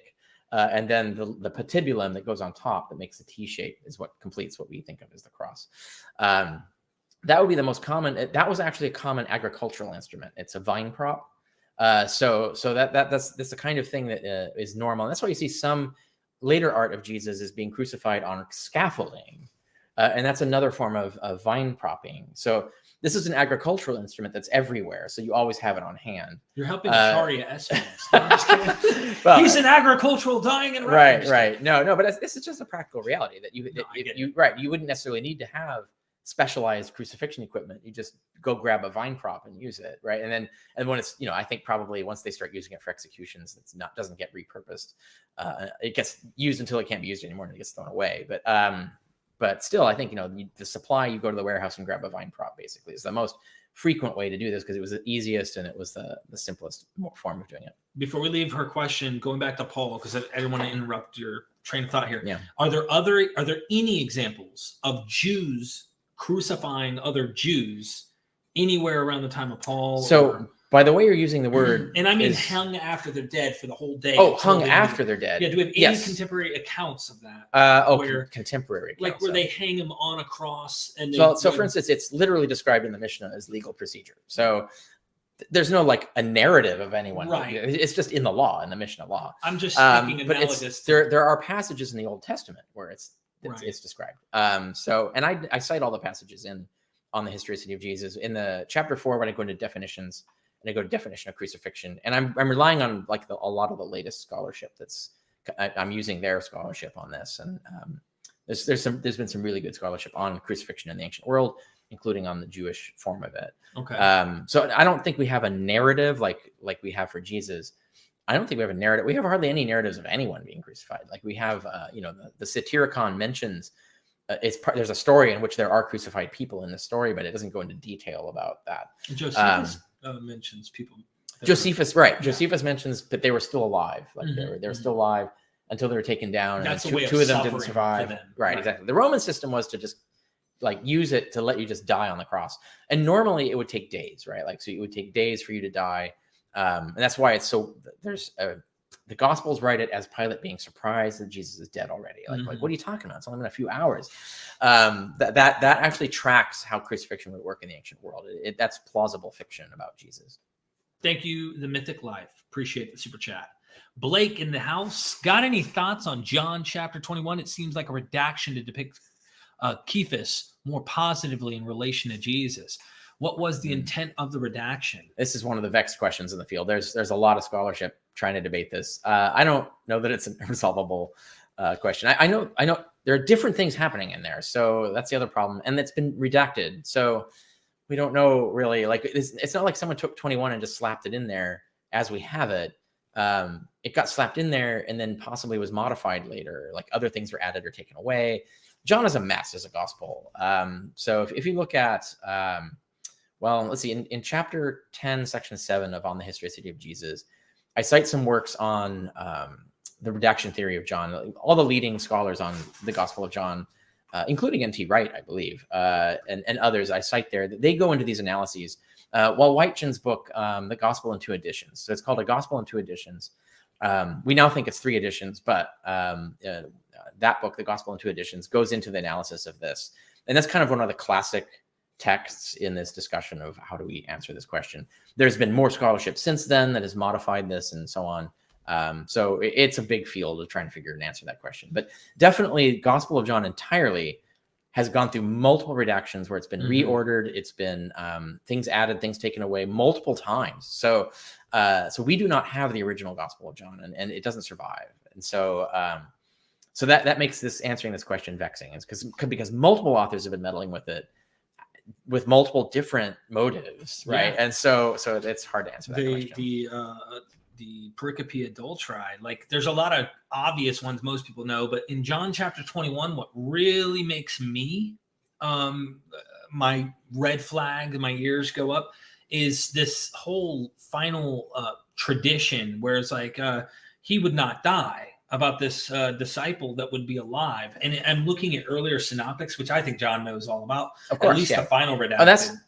That's the mainstream view right now. Right. So all the Johannine experts that you read about the Gospel of John now, they all agree that John is using the synoptics, and he's using it in the way that you would normally train to do, which is to rewrite it in your own words. Right. So Matthew and Luke are redactions rather than independent works, right? So they're actually pretending to be the new gospel. And we talk about, like, the lives of Aesop are an example of this, where we have multiple redactions where it's just the same book with changes. So it's a lot of verbatim similarities. We call those redactions rather than different lives. And normally that's how we should talk about the synoptics. These are really redactions. John is doing an original composition, but he's using sources. Right. So he's using the Gospels as sources, as inspiration to write his own stories. And that was actually the more usual way to write literature in the ancient world. But yeah, so I think definitely that is true. And you were saying, I was getting at the whole failed prediction idea that he's like, some of you standing here will not taste death. Now, oh, I see. You're seeing the connection with that. I see a connection to them trying to explain away that Jesus never really said that, because everyone died off. So like they're trying that's an interesting point. I hadn't thought of it that way. Because they're making up the words, and he goes, "I did not say he wouldn't die." putting in the mouth of Jesus. He said, "What if it be my will?" It's almost like if I want him to remain until I come. There's actually an explanation of that passage that I think is more probable than that. Okay. Which is that because it's specifically said about the beloved disciple. Okay. And there's a lot of scholarship and there's tons of evidence. I think it's conclusive. And I talk about this in my treatment of John and on the history of Jesus. The beloved disciple is Lazarus. And the gospel says Lazarus is the disciple that Jesus loved. So the beloved disciple is Lazarus. Jesus resurrected Lazarus. This creates a theological problem. Because Paul taught, like, once you're resurrected, you have this immortal super body, right? So, like, does that mean? A problem like, right? Exactly. So he's not supposed to die, right? Well, this creates a big problem. It's like, well, where is he then? This is the problem with Matthew. Matthew has all the saints resurrected, right. So saying like, how could he have died? He was resurrected. It's like, so they're creating this sort of apologetic to explain why people can't find Lazarus to talk to him. Like, he should be immortal. He should have the super body. Aren't the Jehovah's Witnesses or something saying like he's out there somewhere, or someone that believes out there alive? I don't somewhere? know. Okay, I can't speak on that. One of these cults, but sorry, I didn't want to. Well, there's also a separate tradition about the wandering Jew, which is completely different. There's a Jew who's cursed. There's a Jew who cursed Jesus on the cross or whatever, and then he's cursed to live forever until the end times. And of course, the Jürgen Prochnow movie, I think it's the Seventh Seal, Seventh Seal. I can't remember. Don't confuse it with the Bergman movie. But anyway, there's another one where it's all about that theory that there was this one Jew. Oh, and also the TV show Forever. It went one season, but they had like the villain in it was turning out that he was this guy that was cursed to live forever by Jesus or whatever. But anyway, so that is a separate tradition. That is separate from the Lazarus thing. It is interesting, the cliffhanger trying to explain that. And there's cults out there. I think it's Jehovah's Witnesses. It could be Seventh Days. I'm not sure, but they think that the beloved is still somewhere. Yeah. Till Jesus comes back, because they're still accepting this ridiculous claim. Yeah. Anyway, do a lot of interesting fiction out of that. I like your way of thinking about that, because I just interviewed Harold Attridge, who's writing the Hermeneia for John right now, and he's giving. Oh wow! Okay, yeah. Shit. All right. Yeah, man. So there's some good stuff there, but I like what you're saying, because it makes most within this book itself. It makes the most sense, and it still could be touching on this idea of like one of you is still going to be alive and remain. But I like yours. It makes a little more sense. Yeah. It's possible for both to be true, actually. Yeah, it could be, because they were very apocalyptic, but they downplay apocalypticism in John. So they do. Yeah, that's true. It's realized eschatology. Is Robert and Price busy making toys this time of year? Of course, all year long. Oh! He knows when you're naughty or nice. Thank you for that super chat. And I can't pronounce your name. I really don't want to butcher it any more than I probably already have. Chris, did Paul ever say when the crucifixion happened? Oh, I mean, not to a date, right? But he does. Actually, could you get me some as well? Yeah, that'd be great. You want whiskey in it? No, not at this time of day. No. So what Paul does say in 1 Corinthians 15, he says basically Jesus is killed. 3 days later, or on the third day later, he is resurrected. And then in that same chapter later, he says Jesus is the first fruits of the general resurrection, which means that Jesus began the end time clock, that he's the beginning of a process that we're now living in. When you combine those two pieces of information, it is very clear that Paul understands Jesus to have died recently. And this is true whether it was a cosmic death or an earthly death. He believes this is a recent thing that has now unlocked the doomsday clock. But how recent, like the most you could tell is like if we date the letters of Paul to the 50s, and he references like in some of those letters like 24 years ago, etc. As when I converted. This puts it in the 30s, so you can kind of triangulate to the 30s. There's other issues with dating the letters of Paul it's a whole other problematic debate. But if you follow the mainstream view of things, then that's what gets us to the 30s. Sometime in the 30s is where Paul is putting the crucifixion of Jesus. You also take like the First Thessalonians account where you could tell that they're very anxious. They have loved ones who died, and like why are they so anticipating? First Thessalonians 4 is the apocalyptic idea, and then there are other places actually where he's talking about. 1 Corinthians 15 is another one of these where he's saying people are dying, and that people are starting to say like, well, where's this resurrection you're talking about? And so if this is hundreds of years of then they wouldn't be so like. Yeah, exactly. No, this is something urgent that just happened, basically. That makes a good question, Chris. And Chris asks again, First Clement has no gospel info. Why dated 90 plus CE? Yeah, or even specifically 95. You'll see in the literature 95 AD. That is the legendary date assigned to it by Christians themselves. So when you get to like Eusebius, and Eusebius is quoting some earlier authors like Hegesippus and Clement of Alexandria and stuff. There was this belief that the First Clement letter was written by what they believed to be the Pope Clement, who was the Pope in the 90s. And just because they believed that, they had no evidence that that was the case whatsoever. It was just a belief that arose, a sort of rumor, legend, whatever you want to call it. And so that's just what all Christian literature claimed of the letter. And so when you read even early 20th century stuff on First Clement, it just repeats the Christian legend. I don't think that legend is in any sense plausible. And there's a lot of scholars who agree with me on that. I'm not alone.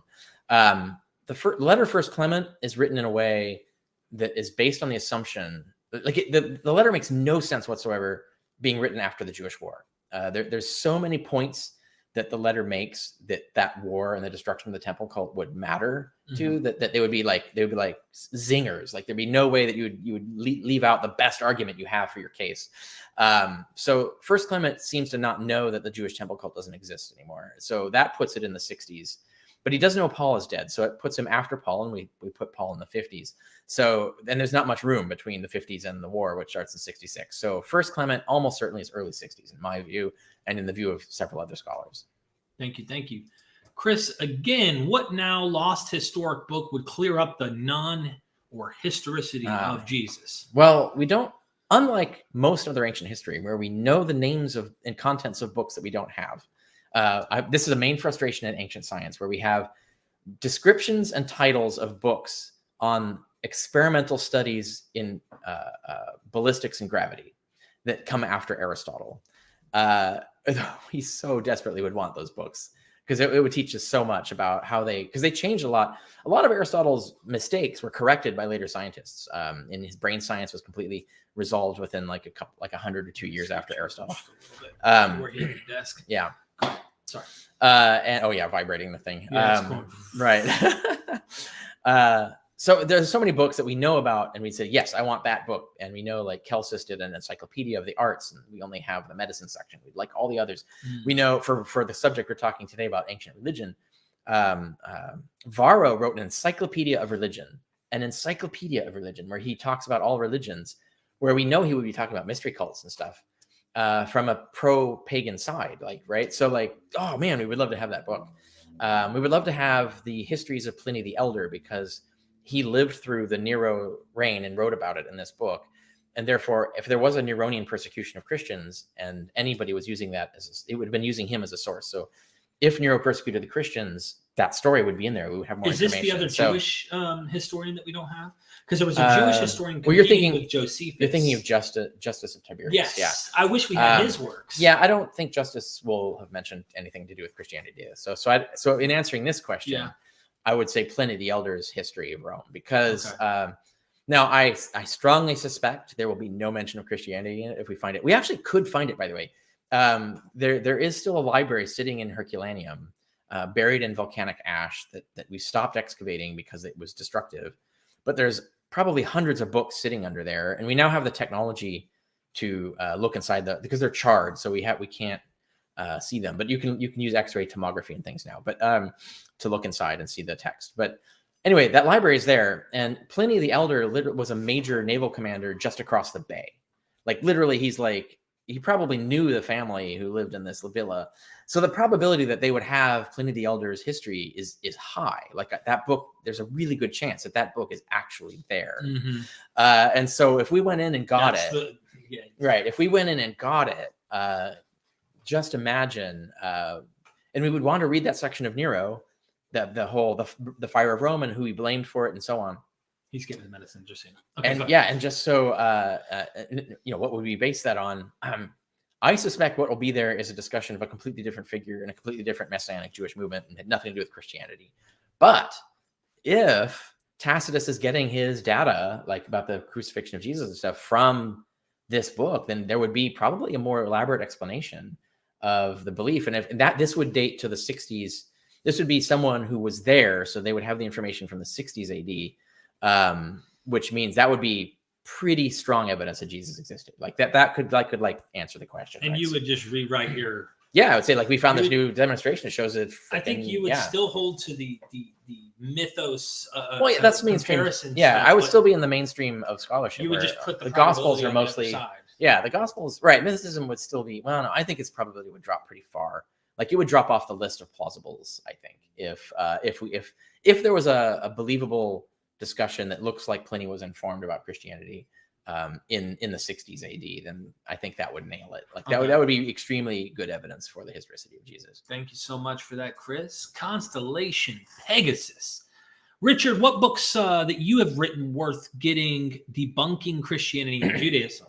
Oh, I should have mentioned Not the Impossible Faith. There were some questions I answered today where I talk about these things. So it's chapter 10 of that. I talk about... I have to take this real quick. Sure. Please continue. In chapter 10 of Not the Impossible Faith, I talk about the role of rational argument in the philosophy tradition of Greece versus the role of God's talking to me, and these are the words of God, the prophetic model of trying to socially reform the world. This is actually studied anthropologically because it's a model. It's a difference between two models that we see everywhere in world history. And there are anthropologists who studied it. And so there's an anthropology of religion that goes into this. And so I actually summarize some of the anthropology of religion about this. And so if you're interested in why would rational philosophy not be a popular thing and not really play in Judea, but this whole prophetic Jesus is talking to me stuff would, that's totally explicable in terms of how we understand most of societies before the invention of rational philosophy. Rational philosophy has never been popular, really. Is actually more popular today than ever, and it still doesn't really govern the way people make decisions.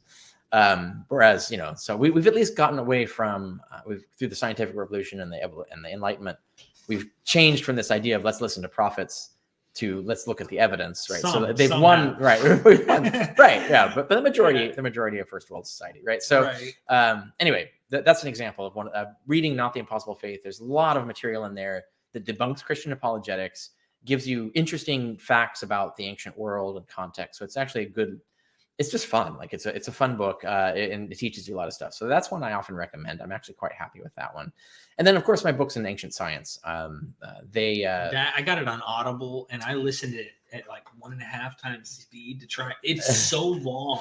Yeah. Well, so there's so much there. Yeah. you're talking about the big one, which is the Scientist in the early Roman Empire. Yes. I also have a short one, which is Science Education in the early Roman Empire, which is really just a book about ancient education. But it focuses on the science content. But each of those have one chapter on Christianity and how Christians differed from pagans and their attitudes towards education on the one hand and science on the other. So those are two that I would recommend right away. And of course, my book, Why I'm Not a Christian, is a tiny little 4 reasons not to be a Christian that is engineered to be kind of like a takedown apologetic that anticipates all the usual objections to the usual stuff so that it's really hard for a Christian to maneuver out of the arguments in that book. So that's another one that I would recommend people get. Thank you, Constellation. Appreciate the love. Fiction Mission. What do you think of a fictional story by Mark predating the church and giving rise to the gospel and rituals? Of a fictional story by Mark predating the church. Well, we don't even know. Giving rise to Mark's a name. So I think what they're suggesting is that Mark is using some text that predates Christianity itself. Oh, kind of like a Q kind of thing or something? Or... Yeah. So there's 2 models of that. One is like, is he lifting a story that comes earlier?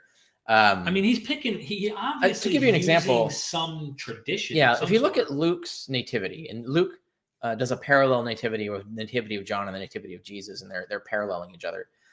There could well have been a nativity of John the Baptist that was used, just ported over and turned into the nativity of Jesus. Like that's believable. We can't say that happened because we don't have concrete evidence of it, but it is something that would be plausible and possible. But I think the other interesting question would be to ask, like, could Mark and story have been invented right out of the gate? Like Peter just invents this story and says, okay, it's not literally true, it's a story, but this is what we're going to use to teach the faith. I think that's highly improbable because it requires, it conflicts too much with recent historical events for audiences to resonate with it. Because they would say like, well, none of this happened. Why should I listen to this story? Right. So like I don't think it would work that way as something that would come right out of the gate. It's possible, but it'd be highly unlikely. It'd be unlikely enough that if we found an example of it, that I think it would be more likely that Jesus existed than that this story was completely made up. That would be the way I would look at it. Okay, thank you so much, Fiction Mission. Again, Constellation Pegasus in the house. Is there any truth the math says the father Moses died before Moses was born? Saw this from a trusted source. Anything to this? I can't reference the dates correctly to check it. This is the father Moses died before Moses was born. Okay, this is not a thing that I study, so I can't answer this. This is Old Testament analysis stuff, and so I don't know the answer to this question. All right, Constellation. Oh, but I'll refer someone. The Skeptics Annotated Bible is online. There might be a section on this. I don't know. Skeptics Annotated yeah, Bible? it's a scannable, searchable, digital list of all the skeptical things about the Bible, including lists of contradictions and things. So this could be in there. You can check it out. Got it. Okay. Thank you so much for that. Doc Poloromanot, good to see you here, my friend. Qumranic influences on Jesus seems most paralleled in the Beatitudes on wealth. But where did Matthew learn these poor in spirit doctrines? Perhaps John the Baptist, Matthew 11:18-19, as Jesus shows few ascetic tendencies. I don't know. I do find it no weird idea, that actually. Matthew is the only one that wants to do poor in spirit. Luke wants to go the poor. Yeah, Luke Acts has a whole poverty, like, let's care about the poor narrative.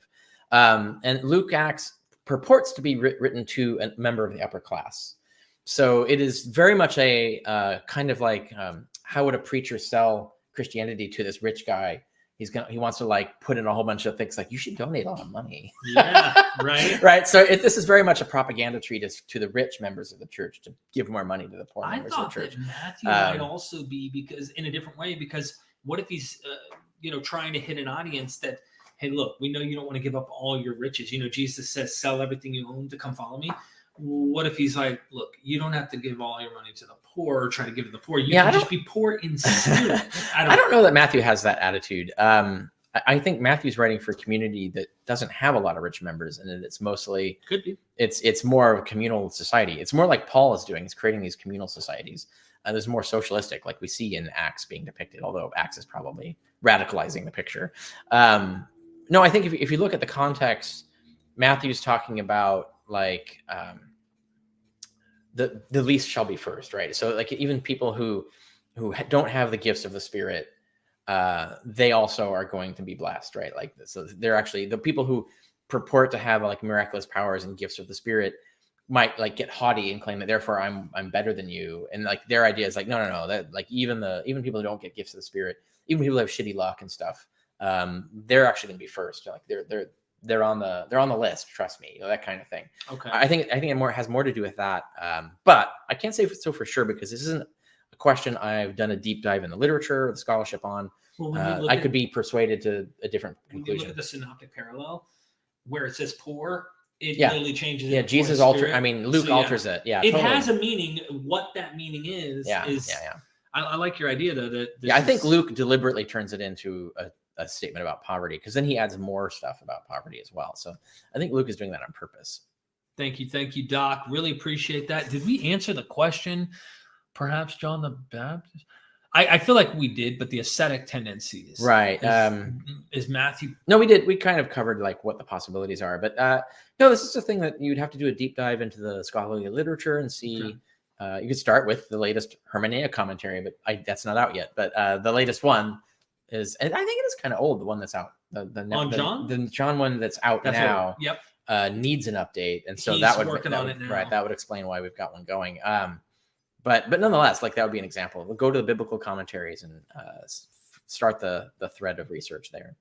Thank you. Chris is in the house again. So no pre-mark writings include detailed gospel information. For me, this is evidence against oral tradition fueling the gospels at all. Yeah, the oral tradition theory, many scholars have criticized it, especially lately. Right. It isn't plausible in a lot of ways, actually. Yeah, so let's say that there was a Christian Pesher. Let's put it that way. It's very clear because Paul quotes it a lot. Like where he says, when he says Jesus was crucified according to the scriptures, he's talking about the Pesher, right? And there's other things like when there's allusions in Romans 1, verse 3, he's alluding to the prophecy of Nathan in the Samuel literature. So there's clearly, Paul has access to some sort of pesher, which is like a list of Bible verses and what they mean about Jesus. And we have copies of peshers like this at Qumran. They're not about Christianity, but they do this about the Messiah. So there was some sort of pesher, and the pesher would include things that would look like narrative details. So like Hebrews has Jesus, the prayer, what looks like in the Gospels to be the prayer in Gethsemane, shows up. It's completely different. It has a completely different message, but it shows up in Hebrews. Hebrews does not place it in a garden or anything in particular. He just says when Jesus prayed, etc. And then he said these things. And then we have like First Clement has a bunch of when Jesus said, where he's literally just quoting scripture, right? So he thinks that's how Jesus speaks, is through the prophets and so forth. And so there was clearly a pesher, a collection of stories and stuff that weren't about Jesus. They were originally written in scripture for some other reason that Christians were interpreting as stories about Jesus. And they're getting their gospel ideas from this. So that definitely existed in Paul's day. Paul has access to it. So that's and it might not have been written, but I think it probably was. These peshers are pretty complicated, so it's unlikely to just have been an oral thing passed on. So anyway, so there would have been something like that, but it wouldn't look like the Gospels that we have. It wouldn't be a narrative story. It would just be a collection of scriptures and scholarly interpretations, notes on them, basically. Or even just a list of scriptures without the commentary. Appreciate that. Bradford Baldwin says, if you're going to believe anything the Bible says about Jesus, at what point do you stop? Did he preach to hundreds but not feed them fish? Was there some fish, then rumors? There's no way to know. It's all conjecture. So true. Yeah, it's a vexing problem. Yeah, I mean, you got to come at it with a certain methodology to try and make sense of what we're dealing with. Well, it's like I think the vanguard of scholars now, like most scholars you run into, the new generation. The consensus among them is that there's almost nothing we can know about the historical Jesus. That almost everything written about him is mythological or theological. And these are historicists saying this. Yeah. So they think the one thing, and I asked this of Paula Fredrickson. She says, if there's one thing, I said, what is there one thing you can be confident of? She goes, well, that he died. I mean, like she said died and not crucified. Well, yeah, usually crucified, they say right. Like, he got killed. Other than that, like right. She's like, after that, she's like, we're dealing. And with... I would say, I would agree, like, because that's the one thing that's, and that you would use the word staked because the word staros and the stories and all of these things are you're getting staked, whatever that means. And so some sort of stake was involved in the death, whether it was Jewish execution or Roman execution. It was some form of execution that we know.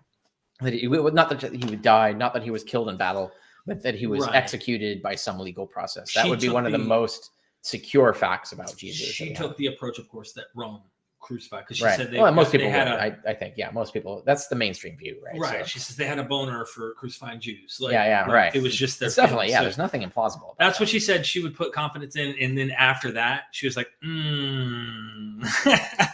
after that she says she has to go and make a case or try to build up. And she said in one of her methodologies, she said, and I think it's a good one, even though you still have to be cautious, is when you're looking in the Gospels, if it lines up with Paul, if you could see a line that draws like to Paul, it may, and she used the word even may, it may be something plausible that you can try and draw because Paul's earlier. But like she's like, you needed to try and connect to Paul, because if you do something outside of the connection to Paul, it is what we're doing. It's more ambiguous what the chain of causation is. Yeah, exactly. Right. I understand that. And I think that's better than just what the gospel said. And it's like, it's the idea. We're going to assume there's oral lore in the Gospels that somehow wasn't known to Paul or that Paul rejected.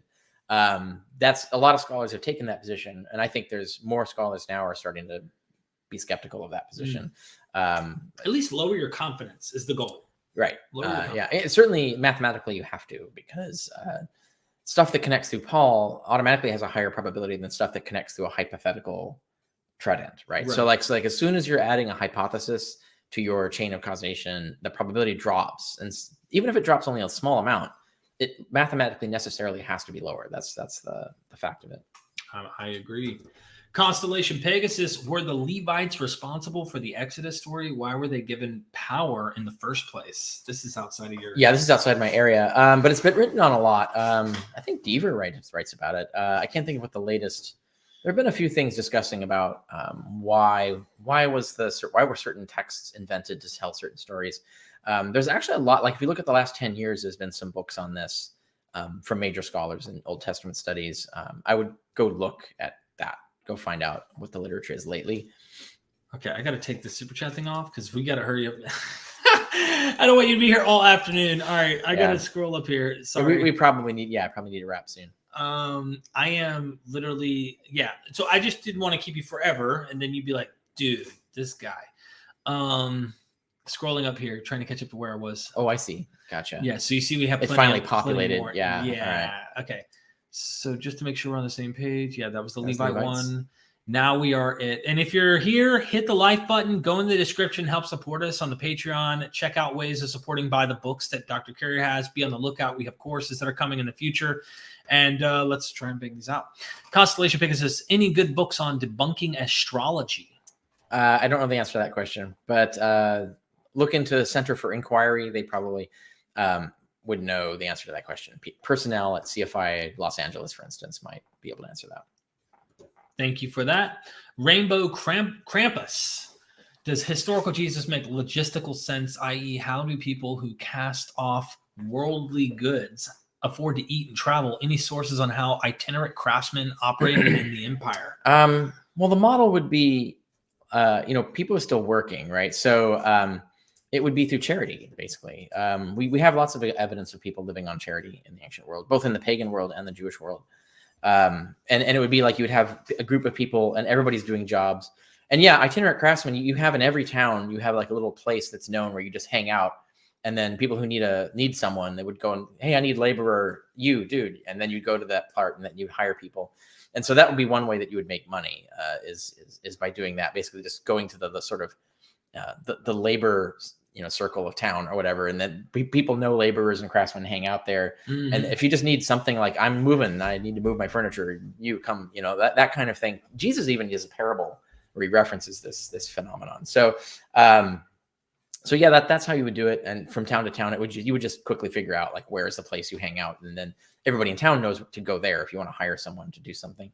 That would be the main way. But once you have established communities, like you have basically a church community of some kind, then you start having like basically slots you can plug people into. So like, they even mention Acts mentions this. Now, whether this is true of Paul or not is a whole separate question, but it's at least realistic in the social context. Is the idea that when Paul is a tent maker, he plies his trade with the church and for the church wherever he ends up.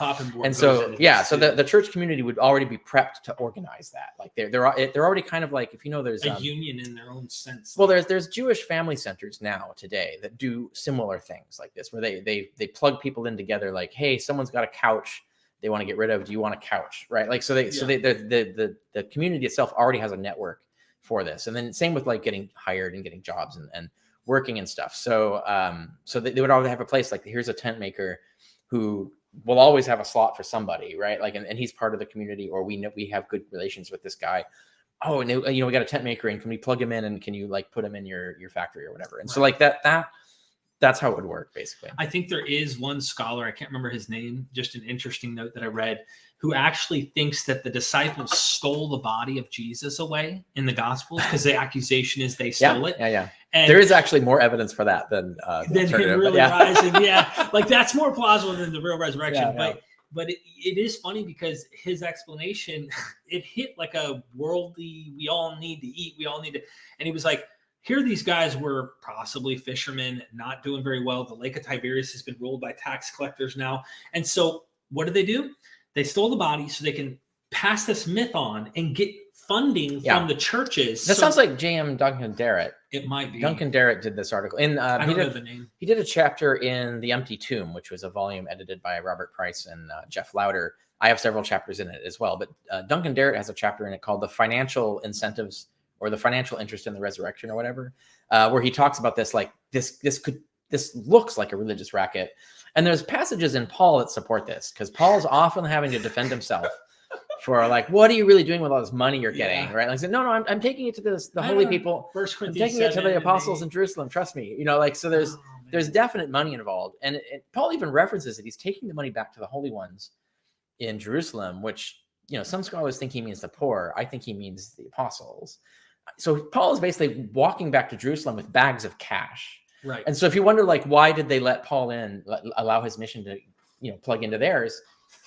Yeah, I'm sure. I think it's highly likely that he had literally bought his way in. And it doesn't have to be either or. This is the interesting thing. Like, I did a video a long time ago. Did Joseph Smith believe his own BS? And yes, right. He probably really believed in his own BS, and yet was a con man who was making money to try and grow his empire, and ran for president. There's all. No, absolutely, it can be both. And even just like the whole conniving part of it could be believed by them to be in service of the spiritual mission. Right. So yeah. Send me your money because it's God, right? Like, it's part of God's plan. Yeah. Chris, again, Pliny the Younger didn't know Christians equals Pliny the Elder neither. Implications regarding Tacitus writing about torture of Christians in Nero's garden. This is one of the major arguments I wrote in an article. I can't remember what journal. So I published an article on this in an academic journal, which is reproduced in my book, Hitler, Homer, Bible, Christ. So if you want to read that, that's the easiest, most affordable way to get access to that article. But I go into that. That's one of the problems, is that there's no way Pliny the Younger, who absolutely revered his father and was even there on the day of his death, because he actually writes to Tacitus a letter. Tacitus asks him, like, could you tell me, like, what happened to your dad? Because it's a heroic story. And so Pliny says yes. And he writes this letter back to his friend Tacitus. So Pliny and Tacitus are buds, and they write to each other all the time. And so when Pliny writes this letter to Trajan, Emperor Trajan, about the Christians, and he says, like, I don't know anything about Christians. I don't know anything about what they're supposed to be guilty of. I don't know how to try them and all this stuff. That does make it highly unlikely that Christians are mentioned in Pliny the Elder's history of Rome. And I mentioned earlier that that's my position. I think he was writing about someone else, not the Christians. And that's why Pliny the Younger has never heard of them before. Like, he's heard of them before, but he doesn't know anything about them. But if his father had written extensively about them and they were implicated in arson, Pliny would be writing like, my dad wrote about these guys that were guilty of arson, maybe, like, should I be worried? That kind of, you would have something more about that. Whereas Pliny's like, I don't even know what these guys are guilty of. I wonder if Candida Moss probably takes that position too, because she's kind of suspect about some of this. Oh, Candida Moss. I say Candida because they said the pronunciation is actually not Candida. Oh, it is Candida. I think Candida. I thought it was Candida. Yeah, that's what I'm saying. Like, it's a weird way to perceive. I don't know how weird it is, but I'm used to the afflected version. But no, if she does this Candida. issue though makes me think. And when I was thinking Roman provenance for a while, like that Rome invented Christianity. This is a problem. Like, how does Pliny not know that Titus and Vespasian created the religion? Right. How does he not know that it's like it looks like a revolution cult to him? Like, their leader was executed for attempting to be a king or whatever. Right. Like, so that it's so unlikely that this information wouldn't be available to Pliny the Younger, because his own dad, that he deeply revered and he read all this stuff, his own book would have it in there. So that argues that it probably wasn't there. And so I think if we do find Pliny the Elder's history, I predict it will not mention Christians. Thank you, Chris. Liberal conspiracy. Richard, how many times do you think you'll need to explain varying degrees of certainty to some people? Thank you for the 666. Forever, because, there's always new people you have to explain this to. And there's a tendency, people have a cognitive bias. Our brains are built to do this, towards black and white thinking, and not being able. What it's called ambiguity intolerance. It's actually, you can Google that.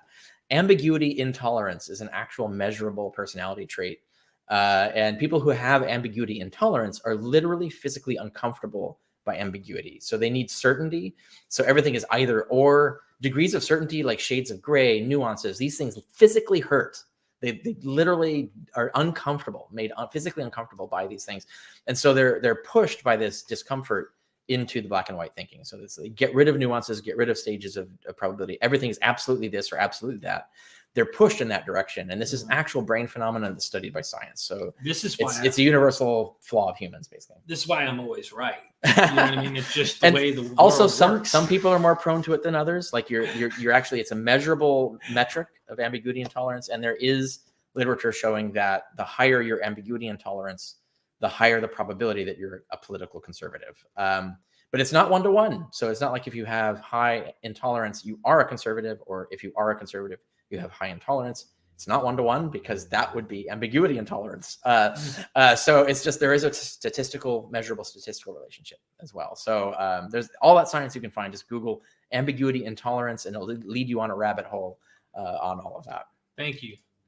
Beta Decay, good question. Is Jesus carrying the cross he was ultimately sacrificed on a literary evolution of Isaac carrying the wood he was to be sacrificed on? I haven't looked into that, so I can't comment on that. Thank you so much, Beta. And there is an interesting thing in the Resurrection book of Dale Allison Jr. that he recently did. I don't know the scholar's name, but he takes the death, the passion narrative, as a reversal of a Joshua story where there's 5 kings that get crucified and buried in a cave. That's one of the passages that uses the word crucifixion. But yeah, so it's like it's a reverse order, and I got to pull up the scholar because it's something to consider. Anyway, thank you. Did you good? Yeah. There's definitely a lot of good stuff out there that study the myth making behind the Gospels. Like in my book on the historicity of Jesus, I just give examples. Like I don't give a thorough analysis of every myth. There's more than I've read, right? Like I'm always finding new stuff and like, oh my God, that's brilliant. So yeah, there's tons of really cool stuff like that. Whiskey, thank you for the super chat. Does the plurality of Gnostic Christianities better fit with a historical model, mythicist, or a hybrid? I think none of the above.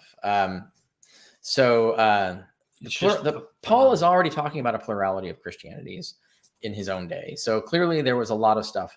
But this happened to Socrates, right? So like as soon as Socrates dies, like all his disciples run off and go in completely different directions and spin his philosophy into different things. Like immediately. And so this is, and the same you could say with mythicism, because as soon as you have someone start preaching an idea, well, other people are going to take that idea and riff on it and modify it like within years, right? So the same phenomenon happens regardless of whether Jesus existed or not. And consequently, we can't differentiate the two theories by this fact. And especially since when you're talking about what scholars call Gnostic Christianities, we're talking like 100 to 200 years later. Like we're not even talking about the origin of Christianity anymore. Well, just so you know, Onesimus is in the chat. Ah, there he is. Yeah. You do exist. Great question. Thank you so much for that. Nice. Dr. Romanot says, how was James, a.k.a. the indestructible Rasputin, likely killed? Stoning, taking a header off the temple. I was right there at the corner with the saves thrown. Or beaten with a Fuller's club. Yep, or beaten with a Fuller's club, or maybe yeah, the ridiculous story in Hegesippus is that he's thrown off the temple. I think, is he thrown off the temple and then stoned? Like he survives the fall from the temple, which is impossible. And then he's stoned and survives that, which is impossible. And then the Fuller comes up with the club and beats him to death, which is, that would work. But that story is not even remotely believable. But then there's the passage in, if people believe the passage in Josephus is referring to our James, where he's just stoned in the ordinary fashion. They make sure that the stoning works. The stoning method, all the execution methods in the Mishnah are horrific. Like, so if you read like how the stoning actually operated, and it is still done, it's still practiced in communities today. Like a lot of Muslim communities still use the Mishnah practice of stoning, which is horrible, and it's guaranteed to kill you. Like there's no surviving it. I'd love to pull up the picture, but I'm going to tell you, I'm just going to emphasize, I was there at the Temple Mount, and that drop is so high, and the valley's right there. That if he did get thrown off, I can't imagine him being alive. Right. No, it's impossible. They're kicking his ass and he's dead. Like, dude, he's dead. Stop already. Yeah, they're beating a dead horse. They're beating a dead. I don't know how he would have survived. And I'm looking up going, the body's still twitching. The body, he must still be alive. It is so freaking high, dude. Oh, no, that's right. That's my point. Is that story's not believable. No, I think we don't know. We don't really know. I don't think the James passage in Josephus refers to this James. The Hegesippus story is totally unbelievable. We have no reliable sources about how, when, or where James died. Thank you, Doc. Of course, always coming in with really interesting questions and appreciate the support. Chris, did you, thank you, Chris, again. Did you address Neil's attacks? Any new book ideas? Well, if is this someone who missed the live stream? So I did a live stream with Neil on Neil's show. I guess that's the closest you would get to that. Also, there was a live stream with Aaron Adair between Neil and Aaron on Neil's show. I would say both of those together, because there are things in Neil's show that got discussed that weren't discussed in my show and the one that I was on. But so when you put them together, it covers kind of everything, I think. So I think that's almost in and of itself enough of a response. Thank you for all the support today, Chris. Tim Okasa. Tim, did you super chat and then ask a question? That's the question today. I don't see a question. Yeah, because sometimes people super chat and then they drop a comment in there. Yeah. They don't really know how to do both. Or that happens. But maybe they're just showing some love. Tim, thank you so much. I don't see a question. I really appreciate that support. I'm still scrolling down to make sure I didn't miss you. And looks, I don't see it. Do you? I do not. No, not yet. And I'm kind of going fast, but that's because there's so many. Okay, Amir, last one here. Yeah. Richard, I'm not sure how to read Greek here. It's not used for sperm in ancient Greek literature. Is used for sperm. It's probability. So the probability change my mind. That sperm is not used for sperm in ancient Greek literature is greater than the probability that it is. Change my mind. I've never made an argument like this, so I don't know why anyone would need this argued. Sperm means seed, and it refers to human sperm, plant sperm, well, which would be seeds in this case. So it's a vague word. The word sperm in Romans 1:3 comes from Nathan. So it's a quote, it's a lift from scripture. And it refers directly there to the semen of David. So it definitely means semen. I'm quite certain that's what Paul means by it. And you grant this on the historical. Yeah, it could be also, it could be metaphorical. So this is, Paul talks about like we being the seed, the sperm of Abraham, the Gentiles being the sperm of Abraham. And obviously he does not mean that literally, right? So Paul can use this word in a metaphorical or allegorical way, but the allegory still plays off of the concept of sperm either way, right? So there's in no sense do you need to challenge the definition of the word sperm. I mean, it means seed, hence sperm. And I take Paul to be using the Roman idea of adoption too a lot into his. Oh yeah, literature. Absolutely. No, right. They're using that as their model for how to be a son of God, right? And so you become this community, the sons of God, basically, is what the Christians are imagining themselves of. But it definitely does play off of the Roman concept of adoption. Thank you so much, Amir. I really appreciate the super chat, and I think we're ready to wrap. That's it. Yeah, I don't understand it, so that's why I needed you to be able to. Yeah. Seriously, go down in the description. You can check out Dr. Carrier's blog. He's got a lot of ways to search items. Ultimately, with this live stream, I wanted to let you see a historical Jesus view, because we all hear you of the Mythicist model, and it was like, hey, you want to hear him flex his muscles? What I think is the most plausible model. It comes up about the middle of this video. So yeah, check it out. Check out his blog. Go join our Patreon. I've got a lot of content with other academics that we've done. Paula Fredrickson, John Dominic Crossan, Joel Baden, John J. Collins, Elaine Pagels. Like the list literally goes on and on and on. I've got stuff coming up that I'm going to be putting on the Patreon early. We've got courses coming up. The most recent ones will be the Quest for the Historical Jesus with Del C. Allison Jr. I've got the one that I did with James Tabor on the Gospel of Mark.